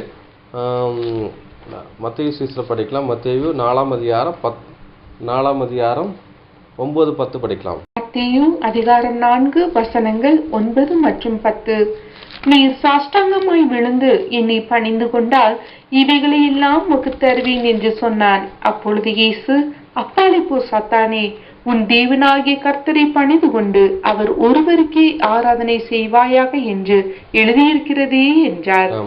அப்போ வந்து உலகத்து ராஜ்யங்களை காமிச்சிட்டு இதெல்லாம் எனக்கு ஒப்பு கொடுக்கப்பட்டிருக்கு, நீங்கள் பணிஞ்சு கொண்டீங்கன்னா இதை நான் உங்களுக்கு தந்துடுவேங்கிற சொல்கிறாரு. அதை நீ சாஸ்திரமாக விழுந்து என்னை பணிந்து கொண்டால் இவையெல்லாம் உங்களுக்கு தந்துடுவேன் இருக்கு. அப்போ பார்த்து சாத்தான் கூட என்ன செய்றாரு, நம்ம ஆண்டவராக இயேசு கிறிஸ்து மரியாதையோட டீல் பண்ணுறா என்ன சொன்னால், நீர் என்னை சாஸ்திரமாக விழுந்தாள்னு சொல்லப்பட்டுருக்கு. என்னை பணிந்து கொண்டால் இவையெல்லாம் உமக்கு தருவேன் என்று சொன்னான். அப்பொழுது இயேசு, அப்பாலை போல் சாத்தானே, உன் தேவனாய் கர்த்தரை பணிந்து கொண்டு அவர் ஒருவருக்கு ஆராதனை செய்வாய் என்று எழுதியிருக்கு. அப்போ ஆராதனை என்றால் என்னென்னா கைத்தட்டு பாட்டு படிக்கிறதான்னு பார்த்தீங்கன்னா கிடையாது. அப்போ ஆராதனை என்றால் என்ன பார்த்தீங்கன்னா ரோமரில் சொல்லப்பட்டிருக்கு என்னென்னா, அவர் வந்துக்கிட்டு ஜீவ பலியாக ஒப்பு கொடுக்குறே அவருக்கு புத்தி உள்ள ஆராதனைன்னு சொல்லப்பட்டிருக்கு. அப்போ ஜீவ பலியாய் ஒப்பு கொடுக்கணும் பார்க்கும். அப்போ ஜீவனையும் நினைச்சது அவருக்கு ஒப்பு கொடுக்கணும், அவருக்கு சரண்டர் பண்ணணும். அவர் எதை சொன்னாலும் அப்படியாங்கிறது என்று என்ன செயல்படுறதா என்ன பார்த்தீங்கன்னா அவர் ஜீவ பலியாக ஒப்பு கொடுக்குற விஷயத்தை அடையாளப்படுத்துன்னு பார்க்கும். அதை தான் இங்கே ரோமர் 12:1 சொல்லப்பட்டிருக்கு. ஜீவ பலியாக ஒப்பு கொடுக்கறன்னா அவருக்கு தன்னை ஜீவனை கொடுக்கறதுக்கு என்ன செய்யாது ஆயத்தமாக இருக்கிற விஷயத்தை தான் அடையாளப்படுத்துன்னு பார்க்கும். அடுத்தபடியாக அன்புக்குரிய சகோதரர்களே, அப்போ வந்துக்கிட்டு இதை பார்த்து முடிச்சாச்சு. அப்போ இயேசு கிறிஸ்துவை கொண்டு தான் லூசிபர் படைக்கப்பட்டால், சகலமும் நினைச்சது இயேசு கிறிஸ்து கொண்டு தான் படைக்கப்பட்டதுன்னு பார்க்கும். அப்போ லூசிபரும் இயேசு கிறிஸ்துவும் அந்த ஈக்குவல் ரேஞ்சு கிடையாது. இயேசு கிறிஸ்துக்கு கீழே தான் யார் இருக்கான்னு பார்த்தீங்கன்னா அந்த லூசிபர் இருக்கான்னு பார்க்கும். இப்போ ஆர்டர் வைஸாக பார்த்தீங்கன்னா பிதாவாய் தேவன், நம்ம ஆண்டவராய் இயேசு கிறிஸ்து, அதுக்கு தேவதூதர், அதுக்கப்புறம் மனுகுலன்னு பார்க்கும். இதே கிட்ட தான் இருக்குது. அப்போ மனுஷன் வந்து தேவதூதில் சிறியவனாக இருந்தாலும் கணத்தை மகிமையும் முடிச்சுட்ருக்கான்னு பார்க்கும். கன மரியாதைலாம் யாருக்குன்னா பார்த்தீங்கன்னா யாருக்கு அதிகமாக கொடுத்துருக்கான்னா மனித குலத்துக்கு தான் கொடுத்துருக்கான்னு பார்க்கும். அடுத்தபடி அன்புக்குரிய சகோதரர்களே, லூசிபரை படைக்கப்பட்ட நோக்கம் என்னன்னு பார்க்க போகிறோம். அவனுடைய வேலை என்னன்னு சொல்லி பார்க்க போகிறோம். அவனுடைய ஒர்க் டியூட்டி என்னன்னு பார்க்க போகிறோம். அப்போ லூசிபரை படைக்க வேண்டிய நோக்கம் என்னங்கிற விஷயம் பார்க்கும். அவனுடைய வேலை என்னங்கிற விஷயத்த பார்க்க போகிறோம், டியூட்டி என்னன்னு பார்க்க போகிறோம். ஏன்னா ஒவ்வொரு தேவதூதருக்கும் ஒவ்வொரு டியூட்டி கொடுத்துருக்காருன்னு பார்க்கும். அதே மாதிரி லூசிபருக்கு என்ன டியூட்டி கொடுத்தாருங்கிற விஷயத்த நம்ம வந்து பார்க்க போகிறோம். படிச்சிடலாம். எசேக்கியேல் 28ஆம் அதிகாரம் 12 முதல் 15 வசனங்களை படிக்கலாம். எசேக்கியேல் அதிகாரம் 28 வசனங்கள் 12 முதல் 15 முடிய. மனுபுத்திரனே, நீ தீரு ராஜாவை குறித்து புலம்பி அவனை நோக்கி, கர்த்தராகிய ஆண்டவர் உரைக்கிறது என்னவென்றால், நீ விசித்திரமாய் செய்யப்பட்ட முத்திரை மோதிரம், நீ ஞானத்தால் நிறைந்தவன், பூரண அழகுள்ளவன். அப்போதும் பார்க்கும். அது மாதிரி தான் தீரு ராஜாவை குறித்து சொல்லப்பட்டிருக்கு. தீரு ராஜானா தீரு ராஜா கிடையாது. இதை பார்த்தீங்கன்னா தீரு ராஜா மேட்டில் மேலே இருக்கான். அவன் வந்துட்டு விழுந்து போகிற விஷயத்தை அடையாளப்படுத்துது. அப்போ ஏற்கனவே ஒரு விழுந்து போன ஒரு தேவதூதன் இருக்கான். அவனை மேற்கோள் காட்டி சொல்லப்பட்ட ஒரு தீர்க்க தரிசனம் என்னன்னு பார்த்தீங்கன்னா இந்த தீர்க்க தரிசனம் பார்க்குறோம். இங்கே தான் யார் வர்றன்னு பார்த்தீங்கன்னா அந்த லூசிபர் எப்படி படைக்கப்பட்டாங்கிறான விஷயத்த இந்த புஸ்தகத்தை சொல்லப்பட்டிருக்கு. இந்த புஸ்தகத்தை சொல்லப்படலைன்னா இதுவரை நமக்கு தெரியாதுன்னு பார்க்கும். அப்போ ஏதேன் தோட்டத்தில் லூசிபர் இருந்தாங்கிறான விஷயத்த உலகத்துக்கு தெரியாதுன்னு பார்க்கும். அப்போ அந்த லூசிபர் வந்து ஏதேன் தோட்டத்தில் இருந்தாங்கிறான விஷயத்த உலகத்துக்கு தெரியப்படுத்துகிற விதமாக சொல்லப்பட்ட ஒரு தீர்க்க தரிசனம் தான் என்னன்னு பார்த்தீங்கன்னா இந்த தீர்க்க தரிசனம் பார்க்கும். இதில் என்ன சொல்லப்பட்டிருக்குன்னு பார்த்தீங்கன்னா சொல்கிறாரு, என்னென்ன லூசிபரை குறித்து சொல்கிறாரு. கர்த்தரை ஆண்டவர் உரைக்கிறது என்னவென்றால், நீ விசித்திரமாய் செய்யப்பட்ட முத்திர மோதிரம், நீ ஞானத்தெல்லாம் நிறந்தவன், அழகுள்ளவன் இருக்கு. அப்போ நீ விசித்திரமாய் செய்யப்பட்டன்றது முத்திரை மோதன் இருக்கும். அப்போ விசித்திரமானா என்ன சொல்லுவது பார்த்தீங்கன்னா ஒன்று அபூர்வமாக, நீ என்ன விசித்திரமானா யாருக்குமே படைக்காத அளவுக்கு ஒரு விஷயத்தில் ஒரு விசேஷ படைப்புன்னு இருக்குது. விசித்திரங்கிற விசேஷ படைப்பும் பார்க்கும்.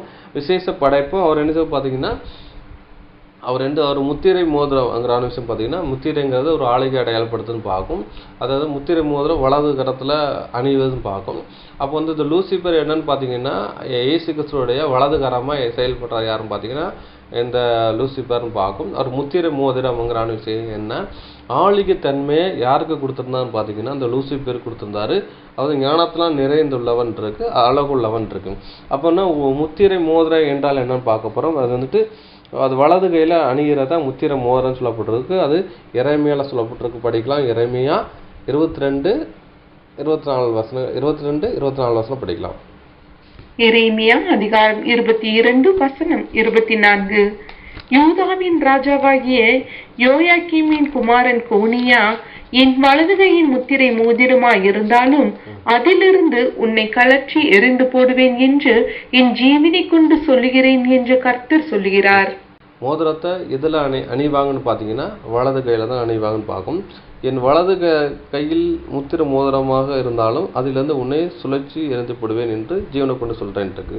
யூதாவின் ராஜாவாகிய யோயாக்கீன் குமாரனை கோனியா என்னது வலது கையில் முத்திர மோதிரமாக இருந்தாலும் அதிலிருந்து உன்னை சுழற்சி இருந்து போடுவேன் என்று சொல்கிறான்னு பார்க்கும். இது யார் சொல்கிறா பார்த்தீங்கன்னா கர்த்தர் சொல்கிறான்னு பார்க்கும். எரேமியாட்ட சொல்கிறான்னு பார்க்கும். அப்போ வந்து எனது வலது கையில் முத்திர மோதிரமாக இருந்தாலும் அதிலிருந்து உடனே சுழற்சி எழுந்து போடுவேன் இருக்கு. அதே மாதிரி பார்த்தீங்கன்னா இங்கே வந்துட்டு என்னென்னா ஒரு முக்கியத்துவத்தை அடையாளப்படுத்தி பேசுகிறான்னு பார்க்கும். அப்போ கர்த்தர் கையில் முத்திர மோதிரமாக யார் இருந்தான்னு பார்த்தீங்கன்னா லூசிபர் இருந்தான்னு பார்க்கும். அவனோட தவறான ஒரு அணுகுமுறை இருந்ததுனால சுழற்சி எரிஞ்சு போடுறான்னு பார்க்கும். இங்கே வந்துட்டு கோனியாவே என்ன சொல்கிறா பார்த்தீங்கன்னா என்னோட கையில் முத்திர மோதிரமாக இருக்க, நான் நீ தவறாக இருந்தாலும் நினச்சி கலட்டி போய் உனி எரிஞ்சிருவேன் இருக்காரு. அப்போ முத்திரை மோதிரங்கிறது ஆளுகை கொடுத்து அந்த ஆளுகை யார் கொடுத்துருன்னா அந்த கோனியாவுக்கு கொடுத்துருக்கான்னு பார்க்கும். அதே மாதிரி பார்த்தீங்கன்னா இங்கே ஒரு ஆளுகை தன்மை யாருக்கு கொடுத்துருக்கான்னு பார்த்தீங்கன்னா லூசிபர் கொடுத்துருக்காரு. அவர் வந்து வலது கையில் அணியப்பட்ட ஒரு முத்திரை மோதிரம் மாதிரி இருக்காரு. ஒரு முத்திரை மோதிரம்னா ரைட் ஹேண்ட் இருக்காரு. அப்போ வலது கையில் தான் மோதிரம் இருக்கும். அதே மாதிரி இயேசு கிறிஸ்து ரைட்டான யார் இருக்கான்னு பார்த்தீங்கன்னா இந்த லூசிபர் இருக்காரு. அதே மாதிரி லூசிபர் தவறு பண்ணதுக்கப்புறம் இந்த முத்திரை மோதிரம் கலட்டி தூக்கி வீசின மாதிரி அவருடைய அந்த வலது கரத்தில் இருந்த அந்த விஷயத்தை அவர் எடுத்து போகிற விஷயத்தை இதை அடையாளப்படுத்துன்னு பார்க்கும். அடுத்தபடி அன்புக்குரிய சகோதரர்களே முத்திரை மோதிரத்தை குறித்து படிக்கலாம். ஆகாய் 2ஆம் அதிகாரம் 23ஆம் வசனம் படிக்கலாம். ஆகாய் அதிகாரம் 2 வசனம் 23. சேனைகளின் கர்த்தர் சொல்லுகிறார், செயல்தியேலின் குமாரனாகிய செருபாபேல் என்னும் என் ஊழியக்காரனே, உன்னை நான் அந்நாளிலே சேர்த்து கொண்டு உன்னை முத்திரை மோதிரமாக வைப்பேன் என்று கர்த்தர் சொல்கிறார். நான் உன்னை தெரிந்து கொண்டேன் என்று சேனைகளின் கர்த்தர் உரைக்கிறார் என்று சொல் என்றார். போதும் பார்க்கும். உன்னை நான் அந்நாளிலே சேர்த்து கொண்டு உன்னை முத்திர மோதிரமாக வைப்பேன் என்று கர்த்தர் சொல்கிறார் என்று சொல்லப்படுதும் பார்க்கும். சேனையின் கர்த்தர் சொல்கிறார், செலேத்தியின் குமாரனாகிய செருபாபேல் என்னும் என் ஊழியக்காரனே. செருபாபேலை குறித்து சொல்கிறாரு. அந்த செருபாபேல் தான் என்ன பண்ணுறாங்க, இந்த ஆலயம் கட்டுற விஷயங்களும் செருபாபேலை கொண்டு ஆலயம் கட்டுற வேலையை தேவன் செய்கிறாருன்னு பார்க்கும். அப்போ அந்த கேதர் பண்ணுற வேலையை யார் பண்ணுறா, இந்த செருபாபேல் பண்ணுறான்னு பார்க்கும். அவனுடைய ஊழியக்காரன் சொல்லப்பட்டிருக்கு. அவன் செருபாபேல் என் ஊழியக்காரனே, உன்னை நான் அந்நாளிலே சேர்த்துக்கொண்டு உன்னை முத்திரமோராக வைப்பேன்றார். அவன் பார்த்தீங்கன்னா அதே மாதிரி என்ன பண்ணுறான் பார்த்தீங்கன்னா, தேவனுடைய திட்டத்தை செயல்படுத்துறதுக்காக யாரை வந்து முத்திர மோதிரமாக வச்சுருந்தான்னு பார்த்தீங்கன்னா வந்துட்டு லூசிபர் வச்சுருந்தான்னு பார்க்கும். இந்த லூசிபர் வந்துட்டு அது வந்துட்டு அநியாயம் கண்டுபிடிக்கிற நாள் மட்டும் உன்னுடைய வழி குறைவச்சதாக இருந்ததுன்னு சொல்லும் போல அவன் வந்துட்டு அநியாயம் செஞ்சதுனால என்ன பண்ணுறான்னு பார்த்தீங்கன்னா அவர் முத்திர மோதிரமாக இருந்தார், கலட்டி வீசிட்டான்னு பார்க்கும். அப்போ வந்துட்டு செருபாபேல் ஆலயம் கட்டுறதுக்கு அந்த மக்களை கேதர் பண்ணி ஒழுக்க நெறிமுறை அங்கே தேவனுடைய பட்சமாக இருந்தான். அதனால் வந்துட்டு அவர் வந்துட்டு முத்திர மோதிரமாக வச்சுருந்தான்னு பார்க்கும். அதே மாதிரி இவனும் லூசிபர் வந்து உத்தமுள்ள ஊழியக்காரனாக இருக்க முடியல, அவர் முத்திர மோதிரமாக தன்னை வலது கையில வச்சுருக்காரு. மோதிரம் என்றால் பார்த்தீங்கன்னா ஒரு ஆளுகை தன்மையை அவனுக்கு கொடுத்துருந்தான்னு பார்க்கும். அதான் விஷயம் அடையாளப்படுத்துன்னு பார்க்கும். அந்த முத்திர மோதிரங்கிறது ஒரு ஆளுகை தன்மையை அடையாளப்படுத்துதுன்னு பார்க்கும். அதை கூட நம்ம படிச்சிடலாம். ஆதியாகமம் 41 அதிகாரம் 42 வசனம் படிக்கலாம். ஆதியாகமம் அதிகாரம் 41 வசனம் 42. பார்வோன் தன் கையில் போட்டிருந்த தன் முத்திரை மோதிரத்தை கழற்றி அதை யோசேப்பின் கையிலே போட்டு மெல்லிய வஸ்திரங்களை அவனுக்கு உடுத்தி பொன் சரப்பணியை அவன் கழுத்திலே தரித்து. அப்போதும் இப்போ வந்துட்டு இந்த முத்திர மோதிரம் யார் அணிஞ்சிருப்பான்னு பார்த்தீங்கன்னா வந்துக்கிட்டு ராஜா தான் அணிஞ்சிருப்பாருன்னு பார்க்கும். அப்போ வந்துட்டு அவர் என்ன பண்ணுவார்னா, ஒரு தேசத்தில் வந்துக்கிட்டு வந்து எந்த ஒரு ஆர்டர் பண்ணாலும் அந்த ஆர்டரில் என்னத்துட்டு கையொப்ப விடுற மாதிரி என்ன செய்வாங்க பார்த்தீங்கன்னா, அந்த முத்திர மோதிரத்தை வந்து சீல் பண்ணுவான்னு பார்க்கும். இந்த விஷயத்து இதுதான் ஒரு முத்திர மோதிரம் பார்க்கும். ராஜாவின் கையில் அந்த முத்திர மோதிரம் இருக்குன்னு பார்க்கும். அதை வந்து சீல் பண்ணுற விஷயத்தை அடையாளப்படுத்துன்னு பார்க்கும். அதே மாதிரி யார் ராஜா வந்துக்கிட்டு அதிகாரி வைக்காங்களோ அந்த அதிகாரிக்கு இந்த மோதிரத்தை கொடுத்துருவான்னு பார்க்கும். அப்படின்னா ராஜாவின் அனுமதி இல்லாமல் கூட அவர் நினைச்சிடலாம் பார்த்தீங்கன்னா அந்த விஷயங்களை செயல்படுத்தலாம் பார்க்கும். ஏன்னா ராஜா வந்துட்டு அந்த முத்திர மோதிரத்தை கலத்தி அந்த அதிகாரிக்கு கொடுத்துட்டான்னா அந்த அதிகாரி எந்த திட்டத்தை செயல்படுத்தலாம், அந்த மோதிரத்தை வந்துட்டு சீல் பண்ணிடலாம் பார்க்கும். அதுதான் இங்கே விஷயத்தை சொல்லப்படுதுன்னு பார்க்கும். அதுதான் யோசேப்புக்கு இந்த எகிப்து தேசத்தை அவர் கட்டுப்பாட்டில் கொண்டு வந்திருக்காரு. அப்போ வந்துட்டு அங்கே உள்ள ஜனங்கள் வந்துக்கிட்டு இவர் சொல்ல கேட்கணும், சொல்ல கேட்காத எந்த ஒரு மனுஷனையும் அங்கே இருக்கக்கூடாது, அங்கே சங்காரம் பண்ணுவான்னு சொல்லிட்டு கையோ காலையை நீட்டக்கூடாதுன்னு அவர்கிட்ட கேள்வி கேட்கக்கூடாதுன்னு பார்க்கும். அந்த விஷயத்தை பண்ணி தான் பார்க்கும். அதே மாதிரி தான் இங்கே என்ன பார்த்தீங்கன்னா சாத்தான்ட்டு ஒரு முத்திர மோதிரமாக வச்சுருக்காரு, ஆளுக்கு தன்மை கொடுத்துருக்காருன்னு பார்க்கும். அதன்படி தான் நினச்சது கேட்கணுங்கிறான்னு ஒரு சட்டத்திட்டம் முடிச்சு பார்க்கும். இன்றைக்கு வரைக்கும் நினச்சிட பார்த்தீங்கன்னா அந்த முத்திர மோதிரம் ஆளுகை யார்ட்டா இருக்குன்னு பார்த்தீங்கன்னா சாத்தான்ட்டா இருக்குது. அதுதான் என்ன சொல்கிறாங்க பார்த்தீங்கன்னா உலகத்தின் அதிபதியாக இருக்கான்னு பார்க்கும். அதனால தான் மத்திய சுவிசேஷத்தை 4ஆம் அதிகாரத்தில் படிக்கும் போச்சில் இந்த ராஜ்யம்லாம் எனக்கு ஒப்பு கொடுக்கப்பட்டிருக்குங்கிற விஷயம் சொல்லப்படுதுன்னு பார்க்கும். அப்போ முத்திர மோதிரத்தை கலெக்டி அவர்கிட்ட கொடுத்துருந்தாரு. அந்த முத்திர மோதிரத்தை எடுத்து கொண்டு போயிட்டான் பார்க்க. இன்னும் வரைக்கும் இந்த ஆளுகை இருக்குது. அந்த ஆளுகையே தேவன் அந்த முத்திர மோதிரத்தை பறித்து யாருக்கு கொடுப்பான்னு பார்த்தீங்கன்னா சபை வகுப்பார் 1,40,000 பேருக்கு அங்கே கொடுப்பார்னு பார்க்கும். அப்போ அந்த முத்திர மோதிரங்கிறது ஒரு ஆளுகைத்தன்மை இருக்குது. அந்த ஆளுகைத்தன்மையை தான் என்ன செய்றாரு, பூமியை பாதுகாக்கிற வேலையும் அந்த ஆளுகைத்தன்மையும் அவர்கிட்ட கொடுத்துருந்தாரு. அது தவறாக வந்துட்டு மிஸ்யூஸ் பண்ணி அந்த இதை எடுத்துக்கொண்டான்னு பார்க்குறோம். அடுத்தபடியாக அன்புக்குரிய சகோதரர்களே, இந்த முத்திர மோதிரத்தை குறித்து படிச்சலாம். எஸ்தர் 8ஆம் அதிகாரம் 8ஆம் வசனம் படிச்சலாம். எஸ்தர் அதிகாரம் 8 வசனம் 8. இப்போதும் உங்களுக்கு இஷ்டமானபடி நீங்கள் ராஜாவின் நாமத்தினால் யூதருக்காக எழுதி ராஜாவின் மோதிரத்தினால் முத்திரை போடுங்கள். ராஜாவின் பெயரால் எழுதப்பட்டு ராஜாவின் மோதிரத்தினால் முத்திரை போடப்பட்டதை செல்லாமற் போக பண்ண ஒருவராலும் கூடாது என்றான். அப்போ வந்து ராஜாவின் முத்திரை மோதிரங்கிறான விஷயத்த இங்கே எஸ்தர் புத்தகத்தில் சொல்லப்படுதுன்னு பார்க்கும். ராஜாவின் முத்திரை மோதிரத்தால் முத்திரை போடுங்கள். ராஜா பெயரால் எழுதப்பட்ட ராஜாவின் முத்திரை மோதிரத்தால் முத்திரை போட்டப்பட்டதை செல்லா போகா பண்ண ஒருவனால் கூடாதுன்றது. அப்போ வந்து ராஜா வந்துக்கிட்டு என்ன பண்ணுறா பார்த்தீங்கன்னா ஒரு முத்திரை மோதிரம் கொடுத்து அதை சீல் பண்ணிட்டாங்கன்னா அதை வந்துட்டு எழுதுதான் அதை திருத்தி அமைக்க முடியாதுன்னு பார்க்கும். இதான் இங்கே சொல்லப்படுதுன்னு பார்க்கும். அப்போ வந்துட்டு இதான் சொல்கிறாரு. அப்போ ராஜா வந்துக்கிட்டு ஒரு முத்திரை மோதிரத்தை ஒரு பத்திரத்தை ஒரு விஷயம் எழுதி அதில் என்ன அந்த பத்திரத்தில் என்ன எழுதியிருக்காருன்னு கூட ராஜா படிக்கலைன்னாலும் அது வந்து அவர் முத்திரை மோதிரத்தினால சீல் பண்ணிட்டாங்கன்னா அது எழுதுதான் பார்க்கும். அதை தான் பார்த்தீங்கன்னா இயேசு கிறிஸ்துவ சிலுவையில் அரைஞ்சி அந்த மேல் விலாசத்தில் எடுத்துகிட்டு இவர் யூதருக்கு ராஜாங்கிறான்னு விஷயத்தை அங்கே பிளாத்தி எழுதியிருப்பாங்க.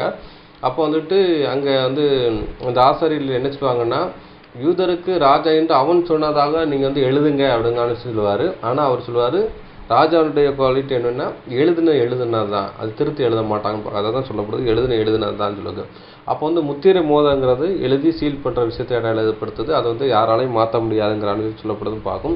அதே மாதிரி தான் அந்த முத்திரை மோதம் யார்கிட்ட கொடுக்கப்பட்டுச்சுன்னா, இந்த ஆளுகை தன்மை யார்கிட்ட கொடுக்கப்பட்டிருந்தா அது லூசிபர்ட்ட தான் கொடுக்கப்பட்டிருக்குன்னு பார்க்கும். அதான் முத்திரை மோதிரமாக அங்கே வச்சிருக்காருங்கிறான விஷயத்தை சொல்லப்படுதுன்னு பார்க்கும். அடுத்தபடி அன்புக்குரிய சகோதரர்களே, லூசிபரை குறித்து சொல்ல முடிச்சுன்னா பார்த்தீங்கன்னா, பூரண அழகும் உள்ளவன்ங்கிற விஷயம் சொல்லப்பட்டிருக்கு. அதை பார்த்தீங்கன்னா கம்ப்ளீட் பியூட்டிஃபுல்ங்கிற விஷயம் சொல்லப்படுதுன்னு பார்க்கும். அதை சொல்லப்படுது. அது என்ன சொல்லப்படுதுன்னு பார்த்தீங்கன்னா, ஆங்கிலத்தில் என்ன போட்டிருக்குன்னா, as my model, my example, my complete wisdom and பர்ஃபெக்ட்னு இருக்கு.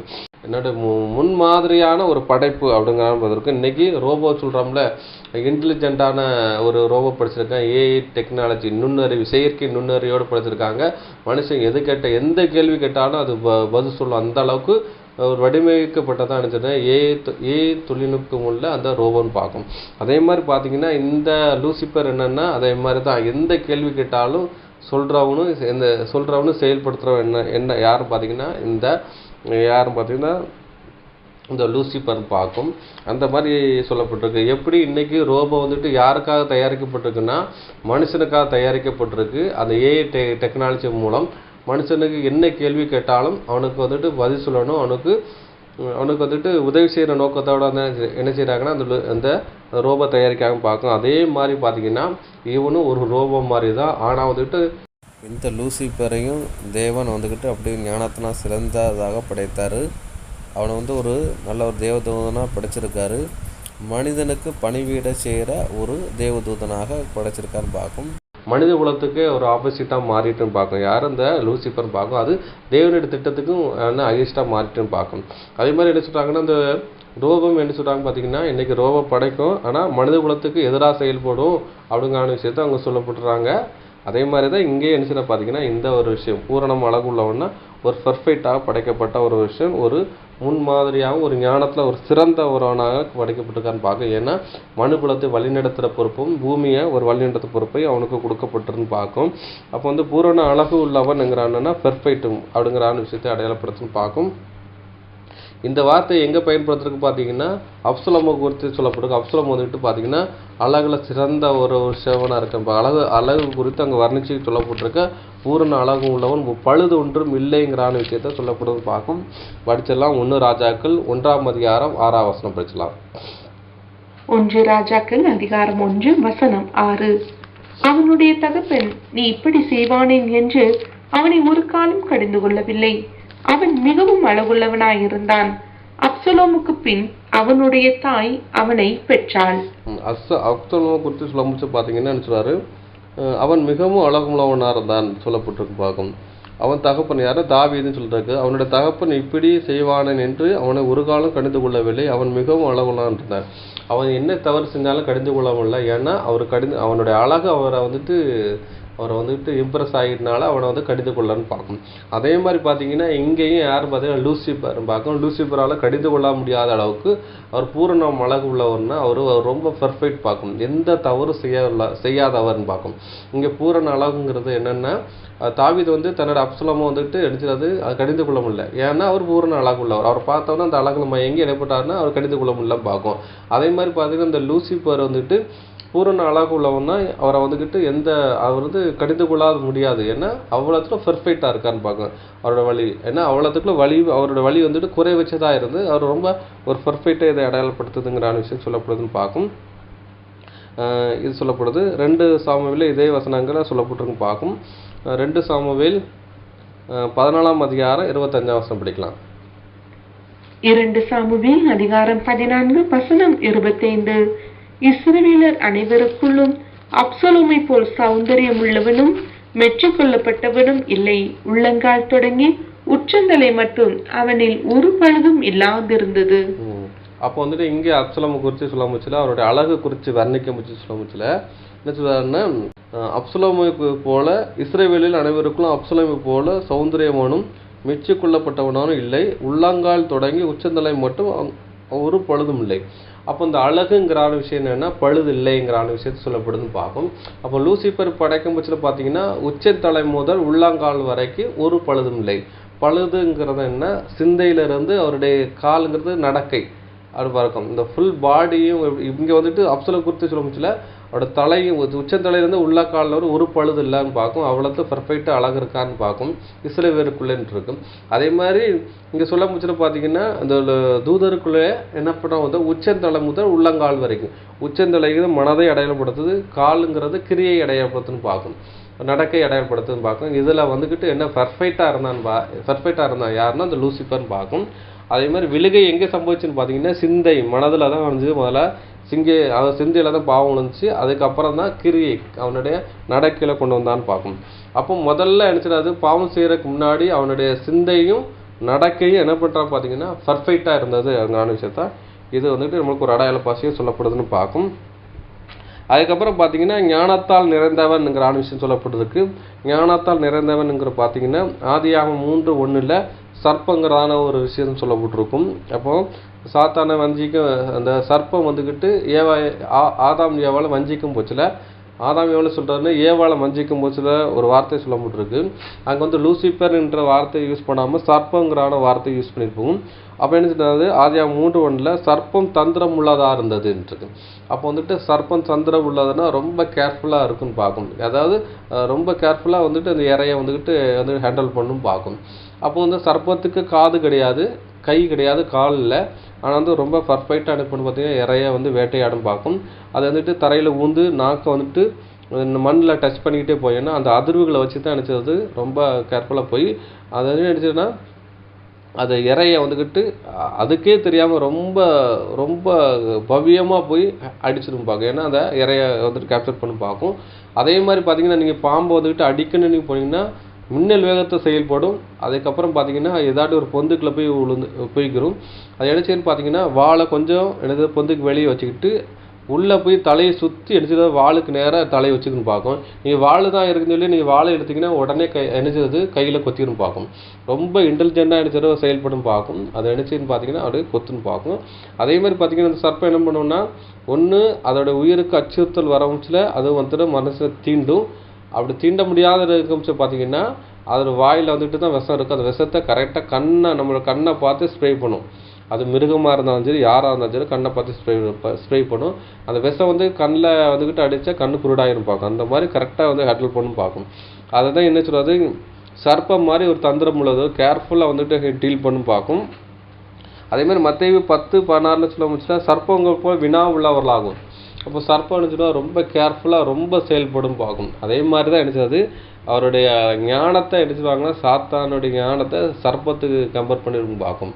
அப்போ பார்த்தீங்கன்னா 2 காலும் 2 கையும் காது இல்லாத அந்த பாம்பு எவ்வளோ கேர்ஃபுல்லாக அடித்தது அது ஜீவனம் பண்ணுதுங்கிற விஷயத்த சொல்லப்படுதுன்னு பார்க்கும். அப்போது அந்த அவருடைய ஞானம் அப்படி தான். அப்படின்னா ஒரு காரியத்தை செய்யும்போது ரொம்ப கேர்ஃபுல்லாக அடித்தது ஹேண்டில் பண்ணுறது தான் யார் பார்த்தீங்கன்னா இந்த வந்துட்டு சாத்தான் பார்க்கும். அப்போ சாத்தானுடைய ஒவ்வொரு அசைவும் ஒவ்வொருடைய பேச்சு எல்லா செயலும் சர்ப்பத்தை போல் ரொம்ப கேர்ஃபுல்லாக செயல்படும் பார்க்கும். அதை தான் இங்கே சொல்லப்படுதுன்னு பார்க்கும். அதான் ஞானத்தில் நிறைந்த ஒரு விஷயத்தை அடையாளப்படுத்தும் பார்க்கும்.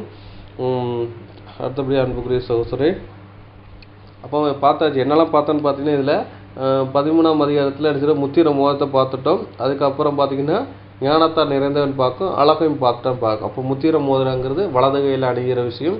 அப்போ வந்துக்கிட்டு லூசிபர் என்ன பார்த்தீங்கன்னா அவர் வலது கையில் முத்திர மோதிரமாக இருந்தான்னு பார்க்கும், ஒரு ஆளுகத்தன்மையாக இருந்ததுன்னு பார்க்கும். அதுக்கப்புறம் பார்த்தீங்கன்னா ஞானத்தால் நிறைந்தவன் சொல்லப்பட்டிருக்கு, அவர் ஒரு பெர்ஃபெக்ட்னு பார்க்கும், ரொம்ப இன்டெலிஜென்ட்டாக வந்துட்டு செயல்படுறவர்னு பார்க்கும். பூரண அழகு உள்ளவர்னு பார்த்தீங்கன்னா உச்சந்தலை முதல் உள்ளங்கால் வரைக்கும் எடுத்துகிட்டு பழுது கிடையாதுன்னு பார்க்க. அப்போ உச்சந்தலைங்கிறது மனதை அடையாளப்படுத்தும், மனதும் காலுங்கிறது கிரியை அடையாளப்படுத்துது, அது வரை காலை கிரியை அடையாளப்படுத்துது. அப்போ உச்சந்தலை உள்ளங்காலம் வரைக்கும்னா சிந்தையிலேருந்து கிரியை வரைக்கும் அவருடைய வழி ரொம்ப பெர்ஃபெக்டாக இருந்ததுங்கிற விஷயத்தை அங்கே சொல்லப்படுதுன்னு பார்க்கும். அடுத்தபடி அன்புக்குரிய சகோதரர்களை படிக்கலாம். அடுத்த வசனம் நம்ம படிச்சிடலாம். 13 படிக்கலாம். நீ தேவனுடைய தோட்டமாகிய ஏதேனில் இருந்தவன். பத்மராகம், புஷ்பராகம், வைரம், படிகப்பச்சை, கோமேதகம், யஸ்பி, இந்திரநீலம், மரகதம், மாணிக்கம் முதலான சகலவித ரத்தினங்களும் பொன்னும் உன்னை மூடிக்கொண்டிருக்கிறது. நீ சிருஷ்டிக்கப்பட்ட நாளில் உன் மேல வாக்கியங்களும் உன் நாகசுரங்களும் உன்னிடத்தில் ஆயத்தப்பட்டிருந்தது. நீ பாத்தீங்கன்னா என்ன சொல்றாரு, இப்பதான் சொல்றாரு, நீ தேவன் தோட்டமாய் ஏதேனும் இருந்தவன். அப்ப தேவன் படைச்சு என்ன சொல்றாரு பாத்தீங்கன்னா, இந்த 6000 வருஷம் பார்க்கும். சிருஷ்டிப்பின் வருஷம் பார்த்தீங்கன்னா 6000 வருஷம் பார்க்கும். அப்போ 6 நாள் படைப்புன்னு இருக்கு. அப்போ 6 நாள் படைப்புல 6000 வருஷம் படைப்புன்னு பார்க்கும். அப்போ அந்த 6000 வருஷம் படைக்கும் போச்சுல லூசிபர் யார் கூட இருந்தாலும் பார்த்தீங்கன்னா நம்ம அடவராய் இயேசு கிறிஸ்து கூட தான் இருக்காரு. வந்து அவர் முத்திர மோதிரம் வலது கையில இருக்காரு, ரைட் ஹேண்டா இருந்து செயல்படுறான்னு பார்க்கும். ஏன்னா அந்த பூமியை யாருடைய கட்டுப்பாட்டில் கொண்டு வைக்க போறான்னு பார்த்தீங்கன்னா லூசிபர் கட்டுப்பாட்டில் தான் அவங்க கொடுக்குறாரு. அப்போ இந்த பூமியில வந்துட்டு ஆதாம் ஏவலை வழிநடத்துற பொறுப்பும் அந்த பூமியை பாதுகாக்கிற பொறுப்பும் யார்கிட்ட இருக்குன்னு பார்த்தீங்கன்னா அந்த லூசிபர்ட்ட இருக்கு. அவனுக்கு ஹேரப்னு சொல்லிருக்கு. ஹேரப்னா பாதுகாக்கிற டியூட்டின்னா ஹேரப்னு ஒரு டியூட்டி இருக்குன்னு பார்க்கும். அந்த டியூட்டியில் அவர் இருக்காரு பார்க்கும். அங்கே இருக்காரு. அதனால பூமி வந்து சிருஷ்டிக்கும் போது பூமியில் என்னென்ன செல்வங்கள் என்னென்ன இருக்குது, எதை மரஞ்சொடிகள் இருக்குது, என்னென்ன எதை சாப்பிடணும், எதை சாப்பிடக்கூடாது, எதை சாப்பிட்டா உடம்புக்கு சத்து வரும், அதே மாதிரி பார்த்தீங்கன்னா ஒவ்வொரு மருத்துவ குணம் கொண்ட அந்த காரியங்கள், அந்த செடிகள் எல்லாமே அங்கே இருக்குது. ஒவ்வொரு விஷயம் படைக்கும் போச்சுல லூசிபர் அங்கே இருக்கான்னு பார்க்க இருந்தது. அங்கே விஷயங்கள் வந்துட்டு இருக்குன்னு பார்க்கும். அப்போ லூசிபர் வந்துட்டு படைத்த கொஞ்ச நாள்லாம் வந்துட்டு அவன் வந்து பாவம் செய்யலை. 6000 வருஷம் வாழ்கிற வரைக்கும் அவன் வந்து உத்தமாக தான் இருக்கான். ஏதேன் தோட்டத்தில் வரைக்கும் நினைச்சிடாரு உத்தமாக தான் இருக்கான். அதுக்கப்புறம் தான் நினைச்சிடாரு அவனோட விழுகை சம்பவிச்சுன்னு பார்க்கும். அதை தான் நினைச்சாரு, அதை அடையாளப்படுத்துன்னு பார்க்கும். அவர் ஏதேன் தோட்டத்தில் இருந்திருக்காரு. அதுக்கப்புறம் சொல்றாரு, ஏதில் இருந்தவன் பத்மராகம், புஷ்பராகம், வைரம், படிகை பச்சை, கோமேதகம், எஸ்பை, இந்திரநீலம், மரகதம், மாணிக்கம் முதலான சகலமும் ரத்தத்தினாலும் பொன்னும் உன்னை மூடிக்கொண்டிருந்தது அப்படின்னு சொல்லிருக்கு. நீ சிருஷ்டிக்கப்பட்ட நாளில் உன் மேல வாத்தியங்கள் உனக்கு நாசுரங்கள் உனக்கு ஆயத்தப்பட்டிருந்தது. அப்போ வந்துட்டு இவர் பறக்கும் போச்சில் பார்த்தீங்கன்னா, இவர் படைக்கும் போச்சில் பார்த்தீங்கன்னா மேல வாத்தியங்கள் எல்லாமே என்ன சொல்ல பார்த்தீங்கன்னா அங்கே வந்து ஆர்டர் பண்ணப்பட்டிருக்குன்னு பார்க்கும். எப்படி என்றால் ஒரு பிரதமர் வந்து ஒரு அதிகாரியோ ஒரு பிரதமர் அமெரிக்கா பிரதமர் வந்துக்கிட்டு நம்ம இந்தியா நாட்டுக்கு வராருன்னா அவர் வரவேற்க பண்ணுவாங்க. ஏர்போர்ட்டுக்கு போய் சிவப்பு கம்பளம் அந்த விரிப்பு வச்சு அவர் நினைச்ச பார்த்தீங்கன்னா அதில் நடந்து விடுவார். நினைச்ச மேல வாத்தியங்கள் எல்லாமே ஆயத்தப்படி அவர் நினைச்சுவாங்க அவரே இருப்பான்னு பார்க்கும்.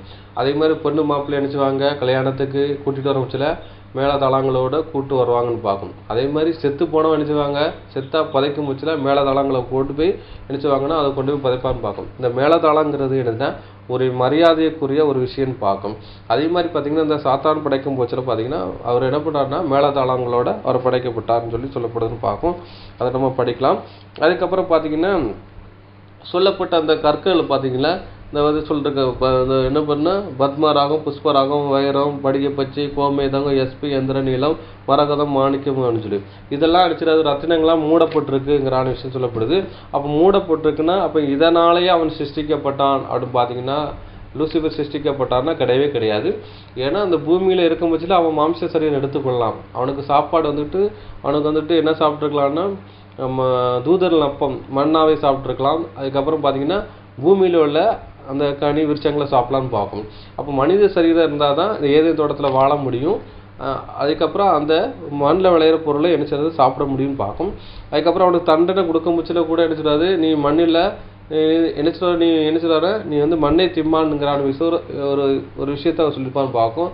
தண்டனை கொடுக்க முச்சில அப்போ மண்ணை திம்பான்னா மண்ணில் உள்ள பொருட்களை சாப்பிடான்னு சொல்லி சர்ப்பத்துக்கு சொல்லியிருப்பாருன்னு பார்க்கும். சர்ப்பன்னா சாத்தான்ங்கிறது மண்ணை திங்கிறான்னா மண்ணில் விளையிற பொருட்களை சாப்பிடுவாருங்கிறான்னு விஷயம் சொல்லுவார். அதே மாதிரி பார்த்தீங்கன்னா ஆதாம வந்துக்கிட்டு தண்டனை கொடுக்க முச்சில நீ மண்ணாக இருக்க மண்ணுக்கு திரும்புவாய் அப்படின்னா மண்ணுங்கிறது பூமியை அடையாளப்படுத்துன்னு பார்க்கும். அப்போ வந்துட்டு லூசிபர் வந்துக்கிட்டு மண்ணாக இருக்கிறனால தான் நீ மண்ணை திம்பானா மண்ணுள்ள பொருளை சாப்பிடுவா, நீ வந்துட்டு பரலோகத்துக்கு வர முடியாதுங்கிறான ஒரு சட்டத்தை போட்டாருன்னு பார்க்கும். அப்போ என்ன அவன் வந்துட்டு என்னென்னா பூமியில் இருக்குமிச்சா மனித சரீரத்தோடு இருப்பார் வழியா இங்கே எடுத்து இந்த கற்களால் வடிவமைக்கப்படலைன்னு பார்க்கும். இப்போ என்ன சொல்லுவாங்கன்னா இந்த லூசிபரை வந்துக்கிட்டு என்ன சொல்லுவாங்கன்னா இந்த கற்களால் தான் வடிவமைச்சிருக்காங்க, அதனால தான் பார்த்தீங்கன்னா இந்த கனியை சாப்பிட்டா நீ தேவர் போல ஆயுறன்னு சொல்லி அந்த கற்களால் அலங்கரிக்கப்பட்ட அந்த காரியங்களை காமிச்சு தான் என்ன பண்ணிருப்பாங்கன்னா அந்த ஏவாளை வந்துட்டு வந்து ஈர்க்கப்பட்டிருக்கலாம்னு சொல்லியிருப்பாங்க. ஆனால் அப்படிலாம் கிடையாது. இந்த விஷயம் சொல்ல இந்த கற்கள் இந்த பொண்ணு எதை அடையாளப்படுத்துனா இது ஏதேன் தோட்டத்தில் உள்ள விஷயத்தை அடையாளப்படுத்துன்னு பார்க்கும். இது உன்னை மூடிக்கொண்டது அப்படின்னு பார்த்தீங்கன்னா ஏதேன் தோட்டத்தில் நீ இருந்த விஷயத்தை அடையாளப்படுத்துகிற விதமாக தான் இங்கே சொல்லப்படுதுன்னு பார்க்கும். உதாரணத்துக்கு பார்த்தீங்கன்னா சொல்லுவார், நான் ஏசியிலே வளர்ந்தவன், படாமல் நான் வளர்ந்துருக்கேன் அப்படின்னு நம்ம சொல்லுவோம்ல. சிலவங்கள சொல்ல முடிச்சு காரில் போயிட்டு காரில் வரம்பா, ஏசியில் இருக்காம்பா, அவனுக்கு என்னப்பா அப்படின்னு சொல்லுவோம்ல. அதே மாதிரி தான் இவனுடைய படைப்பு என்ன பார்த்தீங்கன்னா கற்கள், அது வைர கற்களுக்குள்ளேயும் அவன் இருந்த ஏதேன் தோட்டத்தில் பொண்ணு விளையிற பூமியாகவும் இருந்துச்சு, கற்கள் அங்கே இருந்த எதுவும் சொல்லப்பட்டுன்னு பார்க்கும். அதுக்குள்ளே மூடிக்கொண்டதுன்னா அதுக்குள்ளே ஒரு வாழ்ந்த ஒரு வாழ்க்கையை அனுப்பிச்சதை அவர் கொடுத்துருந்தான்னு பார்க்கும். அதை தான் அடையாளப்படுத்துகிற வழியா இவனுடைய சரீரம் இந்த கற்களாகவும் பொன்னாலும் மூடலன்னு பார்க்கும். ஏன்னா இவன் வசித்த ஏதேன் தோட்டத்தில் வசிக்கிறான். ஏதேன் தோட்டத்தில் உள்ள அந்த கற்களையும் இந்த பொன்னையும் தான் சொல்லப்பட்டிருக்கு. இதை மூடிக்கொண்டான்னா அதுக்குள்ளே கவர் பண்ணி இருக்கான்னு பார்க்கும். உதாரணத்துக்கு பார்த்தீங்கன்னா என்னென்னா ஒரு டைல்ஸ் போட்ட வீட்டில் இருக்கான்னா பளபளப்பான ஒரு கல்னு இருக்கும். நான் டைல்ஸ் போட்ட வீட்டில் நடக்கேன், கிரேனைட் போட்ட வீட்டில் நடக்கிறேன் அப்படின்னு நம்ம சொல்கிறோம்ல. அதே மாதிரி பார்த்தீங்கன்னா இந்த சாத்தான் சொல்லப்பட்ட லூசிபரும் ஏதேன் தோட்டத்தில் இந்த கற்களுடைய இதில் உலாவி இருக்கு, அங்கே வசிச்சிருக்காருங்கிறான விஷயம் சொல்லப்படுது பார்க்கும். அதே மாதிரி பரலோகத்திலையும் கற்களால் அலங்கரிக்கப்பட்டிருக்கு. அதை நம்ம படிக்க போகிறோம். இது என்ன சொல்லப்படுதுன்னா ஏதேன் தோட்டத்தில் இருந்து அந்த கற்களை தான் இங்கே அடையாளப்படுத்துன்னு பார்க்கும். இங்கே சொல்லப்பட்ட அந்த கற்கள் அங்கே ஏதேன் தோட்டத்தில் இருந்ததுங்கிறான விஷயம் சொல்லப்படுதுன்னு பார்க்கும். அதை கூட நம்ம படிக்கலாம். ஆதியாகமம் 2ஆம் அதிகாரம் 10, 11, 12, 13 வசனங்கள் படிக்கலாம். ஆதியாகமம் அதிகாரம் 2 வசனங்கள் 10 முதல் 13 முடிய. தோட்டத்துக்கு தண்ணீர் பாயும்படி ஏதேனிலிருந்து ஒரு நதி ஓடி அங்கே இருந்து பிரிந்து 4 பெரிய ஆறுகள் ஆயிற்று. முதலாம் ஆற்றுக்கு பைசோன் என்று பேர். அது ஆவிலா தேசம் முழுவதையும் சுற்றி ஓடும். அவ்விடத்திலே பொன் விளையும். அந்த தேசத்தின் பொன் நல்லது. அவ்விடத்திலே பிதலாகும் கோமேதக கல்லும் உண்டு. 2ஆம் ஆற்றுக்கு கீசோன் என்று பேர். அது எத்தியோப்பியா தேசம் முழுவதையும் சுற்றி ஓடும். அப்போ பார்த்தீங்கன்னா இங்கே என்ன சொல்லப்பட்டீங்கன்னா ஏதேன் தோட்டத்தில் இந்த 3 நதிகள் ஓடுது. அங்கே பார்த்தீங்கன்னா இங்கே சொல்லப்பட்டிருக்கு முதலாம் ஆட்சிக்கு பைசன் என்ற பேர். அது ஆவிலா தேசம் சுற்றி ஓடும். இவரிடத்துல பொன் விளையுன்னு இருக்கு. அப்போ ஏதேன் தோட்டத்தில் பொன் விளையுது. அந்த விளைஞ்ச அந்த சில நாட்களில் பார்த்தீங்கன்னா அந்த பொண்ணு அடித்து என்ன பார்த்தீங்கன்னா இது அடித்து எங்கே போகுதுன்னு பார்த்தீங்கன்னா ஆவிலா தேசத்தில் போகுதுன்னு பார்க்கும். இன்றைக்கி அந்த ஆவிலா தேசம்ங்கிற விஷயம் பார்த்தீங்கன்னா அது எத்தியோப்பியா இருக்குது. இன்றைக்கும் அந்த பார்த்தீங்கன்னா அந்த ஏரியாவில் பார்த்தீங்கன்னா அந்த நதி ஓரங்களை பார்த்தீங்கன்னா அந்த பொண்ணை அரிச்சு எடுக்காமல் பார்க்கும். அப்போ ஏதேன் தோட்டத்தில் பொண்ணு இருந்துச்சு, அது நதிகளால் அடித்து கொண்டு போகுதுன்னு பார்க்கும். பின்ன காலத்தில் பொண்ணு எங்கே இருக்குன்னு பார்த்தீங்கன்னா ஏதேன் தோட்டத்தில் இருக்குது. அதுக்கப்புறம் பார்த்தீங்கன்னா அதில் பொண்ணு மட்டும் விளையலை, அந்த தேசத்தில் பொண்ணு நல்லது. அவ்விடத்துக்கு பிள்ளைதோகமும் கோமேத கற்களும் உண்டுஞ்சிரு. இப்போ எசேக்கியேல் கோமேத கல்லுன்னு படித்தோம், அது அங்கே இருக்குன்னு பார்க்கும். அதுக்கப்புறம் இந்த எத்தியோப்பியா தேசம் மூலம் ஓடுது. 2ஆவது ஆறுக்கு சீகன் பேர். இது எங்கே போகிறோங்க ஏதேனில் தான் இருக்குது. இந்த ஆற்றுக்குள்ள கல் இருக்குங்கள. இப்போ ஆற்றுக்குள்ளே பார்த்தீங்கன்னா இந்த கூழாங்கல்லுகள்லாம் கிடக்கும் பார்த்தீங்கன்னா. அதே மாதிரி அந்த ஆற்றுக்குள்ளே என்ன மாதிரி கற்கள் என்ன மாதிரி கற்கள் இருந்துச்சுன்னா இந்த வச்சிர கற்கள், இந்த கோமேது, பிதங்கோல், அதுக்கப்புறம் சில இடத்துல பார்த்தீங்கன்னா என்ன இடத்துக்கு பார்த்தீங்கன்னா கோல்டு அந்த மாதிரிலாம் இருந்திருக்குன்னு பார்க்கும். எப்படி என்றால் நம்ம மீன் தொட்டி கிடச்சிட்டு அழகான கல்லை வாங்கி போடுறோம், அந்த பார்க்குறதுக்கு அழகாக இருக்கும். அதே மாதிரி பார்த்தீங்கன்னா அங்கே அடித்த ரத்தன கற்களாக அடித்தது பார்த்தீங்கன்னா அந்த நீர் ஓட்டத்துக்கு கீழே அடித்தது அங்கே கடந்துருக்கு பார்க்கும். அவ்வளோத்துக்குள்ள ஒரு செல்வமிக்க விட்ட ஒரு இடம் தான் பார்க்கும். இங்கே பாறைகளும் கூட அடித்தது அங்கே என்ன இருந்துச்சு பார்த்தீங்கன்னா அங்கே பொண்ணு நாள் இருந்துச்சுன்னு பார்க்கும். அதனால தான் பார்த்தீங்கன்னா ஏதேன் தோட்டத்தை விட்டு இவங்க துரத்தி விட்டதுக்கப்புறம் கீரி மீன்களை கொண்டு அங்கே பாதுகாச்சான்னு யாரும் உள்ளே போடுறதுக்கு அலௌடு கிடையாதுன்னு பார்க்கும். சாத்தானே இங்கே துரத்து தான் பார்க்கும், அலௌட் கிடையாது பார்க்கும். ஏன்னா அவ்வளோத்துக்குள்ள ஒரு மேன்மையான ஒரு விஷயம் தான் என்ன பண்ணிட்டு பார்த்தீங்கன்னா ஏதேன் தோட்டத்தில் வச்சுருக்காரு. இந்த எத்தியோப்பியாவில் பார்த்தீங்கன்னா அங்கே என்ன புஷ்பராகங்கிறான ஒரு விஷயம் அந்த கல் இணைச்சது பார்த்தீங்கன்னா அங்கே இருந்துச்சு. இந்த கல்கள் பின்னாடி அடித்து ஆத்தூரமாக இந்த அந்த ஆற்றுல அடிக்கப்பட்ட கற்கள் அடிச்சது பின்னாடுக்குள்ள எங்கே போச்சுன்னு பார்த்தீங்கன்னா இங்கே தேசத்தில் இங்கே சொல்லப்பட்ட ஆவிலா தேசம், அதுக்கப்புறம் பார்த்தீங்கன்னா எத்தியோப்பியா தேசம், அந்த இடத்துக்கு நினச்சது பார்த்தீங்கன்னா பின்னாட்களில் போச்சுன்னு பார்க்கும். அப்போ இது எத்தியோப்பியா தேசத்தில் இருந்துச்சுன்னா பொண்ணும் கிடைக்கு. அதுக்கப்புறம் பார்த்தீங்கன்னா அங்கே அந்த புஷ்பராகங்கிறான அந்த கல் அங்கே இருக்குன்னு பார்க்கும். அதை கூட நம்ம படிக்கலாம். யோபு 28ஆம் அதிகாரம் 19 படிக்கலாம். யோபு அதிகாரம் 28 வசனம் 19. எத்தியோப்பியாவின் புஷ்பராகம் அதற்கு நிகரல்ல, பசும்பொன்னும் அதற்கு சரியல்ல. அப்போ எத்தியோப்பியாவில் புஷ்பராகங்கிறான ஒரு கல் கிடைக்குன்னு பார்க்கும். இந்த எத்தியோப்பியா ஓடுற அந்த நதி எங்கே ஓடிச்சுன்னு பார்த்தீங்கன்னா ஏதேன் தோட்டத்தில் உள்ள நதி. அது பிரிஞ்சு நினச்சது பார்த்தீங்கன்னா அந்த ஒவ்வொரு தேசத்துக்கு அப்புறம் போகும். அந்த ஏதேன் தோட்டத்தில் எல்லாம் அந்த கற்கள் நினச்சது பார்த்தீங்கன்னா அந்த ஆற்றுடைய ஃபோர்ட்ஸில் நினச்சி பாருங்க அந்த கற்கள் நினச்சிடாங்க அந்த தேசத்துக்குள்ளேயும் கொஞ்சம் பேருக்குன்னு பார்க்கும். அப்போ வந்து நம்ம படித்த அந்த இசைக்கில் சொல்லப்பட்ட அந்த கற்கள் நடுவிலே நீ உலாவினான்னு சொல்லப்பட்டிருக்கு. இந்த புஷ்ப ராகத்தில் இந்த படுகை பிச்சை இந்த கற்கள் கோமித எஸ்பி இந்திரநீலம் இதெல்லாம் எங்கே இருந்துச்சு பார்த்தீங்கன்னா ஏதேன் தோட்டத்தில் அந்த ஆட்சி படுக்கைன்னு சொல்லுவாங்கல்ல தரையில் அடிச்சது இருந்துச்சுன்னு பார்க்கும். கூழாங்கற்கள் மாதிரி அந்த கற்களாக இருந்துச்சு, அங்கே பொண்ணு இருந்துச்சுன்னு பார்க்கும். அந்த மாதிரி ஒரு மேன்மையான ஒரு விஷயம் தான் எங்கே இருந்துச்சு பார்த்தீங்கன்னா ஏதேன் தோட்டத்தில். அதுக்குள்ள ஒரு உலாவுன ஒரு விஷயத்தை எங்கே சொல்லப்பட்டிருக்கும் சொல்லப்பட்டிருக்கு. அதுக்கப்புறம் பார்த்தீங்கன்னா நாகசுரமும் அங்கே ஆயத்தப்படுத்தி இருந்துச்சுங்கிற விஷயம் சொல்லப்படுறதும் பார்க்கும். அதை கூட நம்ம படிக்கலாம். யோபு 38:7 படிக்கலாம். யோபு அதிகாரம் 38 வசனம் 7. அப்பொழுது விடியற்காலத்து நட்சத்திரங்கள் ஏகமாய் பாடி தேவபுத்திரர் எல்லாரும் கெம்பீரித்தார்களே. விடிய காலத்து நட்சத்திரங்கள் சொல்லப்பட்ட என்னன்னா அதான் விடிய கால நட்சத்திரம் யாரை அடையாளப்படுத்துன்னு பார்த்தீங்கன்னா நம்ம லூசிபர் விடிய கால நட்சத்திரங்களை சொல்லப்பட்டு நம்ம ஆண்டவராகிய இயேசு கிறிஸ்து விடிய கால நட்சத்திரம் புலப்பட்டிருக்கு. அப்போ பார்த்தீங்கன்னா மற்ற நட்சத்திரங்கள் என்ன பண்ணுறோம் பார்த்தீங்கன்னா பாடி கம்பீரிச்சார்கள் அப்படின்னா என்ன கம்பீரிச்சிருக்கா பார்த்தா பூமியை வந்துக்கிட்டு படைப்பை குறித்து சொல்லப்பட்டிருக்கும் பார்க்கும். இங்கே என்ன சொல்லப்பட்டிருக்குன்னா பார்த்தீங்கன்னா அப்பொழுது விடிய காலத்து நட்சத்திரங்கள் ஏகமாக பாடி தேவ தூதர் எல்லாம் கம்பீரித்தார்களே. விடிய காலத்து நட்சத்திரம் யாருமானா நம்ம ஆண்டவராகிய இயேசு கிறிஸ்து. இன்னொன்று பார்த்து விடிய கால நட்சத்திரம்னு சொல்லி யாருக்கு கொடுக்கணும்னா லூசிபர் கொடுக்கப்பட்டிருக்குன்னு சொல்லப்பட்டிருக்கு. இதை பார்த்தீங்கன்னா முன்னாடி படிச்சிங்கன்னா புரியும் பார்க்கும். பூமியை வந்துக்கிட்டு அஸ்திபாரம் படைக்கும் போது சொல்கிறாரு, நான் பூமியை அஸ்திபாரப்படுத்தும் போது நீ எங்கே இருந்தாய், நீ அறிவாளியான அதை அறிவின்னு சொல்லி யோபுட்ட சொல்கிறான்னு பார்க்கும். அதற்கு அளவு குறித்தவன் யார், அதற்கு மேல் நூல் போட்டவன் யார், அதை நீ அறிந்தால சொல்லு. அதன் ஆதாரங்களே எதின் மேல் போடப்பட்டது, அது கோடிக்குள் வைத்தவன் யார். அப்பொழுது விடிய காலத்து நட்சத்திரம் ஏகமாக பாடி தேவதூதர் எல்லாரும் கம்பீரித்தார்களே அப்படின்னு சொல்லி சொல்கிறான்னு பார்க்கும்.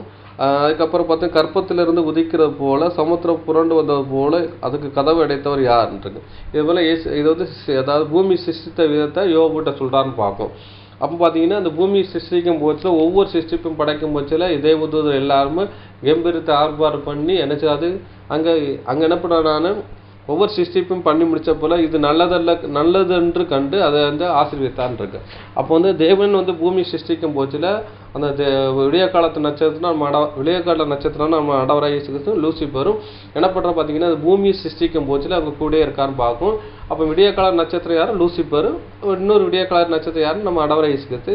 இவங்க தான் என்ன பண்ணுறோம் பார்த்தீங்கன்னா இந்த பூமி சிருஷ்டிக்கும் போச்சு 6000 வருஷமும் யார் கூட தான் இருக்கான்னு பார்த்தீங்கன்னா நம்ம ஆண்டவராகிய இயேசு கிறிஸ்து கூட அந்த சிருஷ்டிப்பு வேலையை பண்ணுறான்னு பார்க்கும். அதை தான் பேதுருல சொல்ல முடியல, கர்த்தருக்கு ஒரு நாள் 1000 வருஷம் போலவும் 1000 வருஷம் ஒரு நாளை போலவும் இருக்கிறா என்று நீங்கள் அறியாது இருக்கிற எப்படிங்கிறான விஷயத்த அங்கே சொல்லி முடிக்கான்னு பார்க்க. அப்போ ஒரு நாளுங்கிறது ஒரு நாளே கிடையாது, அதாவது ஒரு 6000 வருஷத்தை இதை அடையாளப்படுத்துகிற விதமாக இருக்குங்கிற விஷயத்தை அங்கே சொல்லப்படுதுன்னு பார்க்கும்.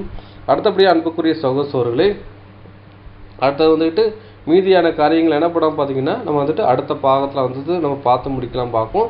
அப்போ வந்துட்டு லூசிபருங்கிறதான வந்துக்கிட்ட 2ஆம் பாகத்தில் வந்து மீதியான காரியங்களை பார்த்து முடிக்கலாம் பார்க்கும். இவ்வளோ நேரம் பொறுமையை கேட்டவங்களே தேவன் தாமே ஆசீர்வதிப்பாராக. ஆமென்.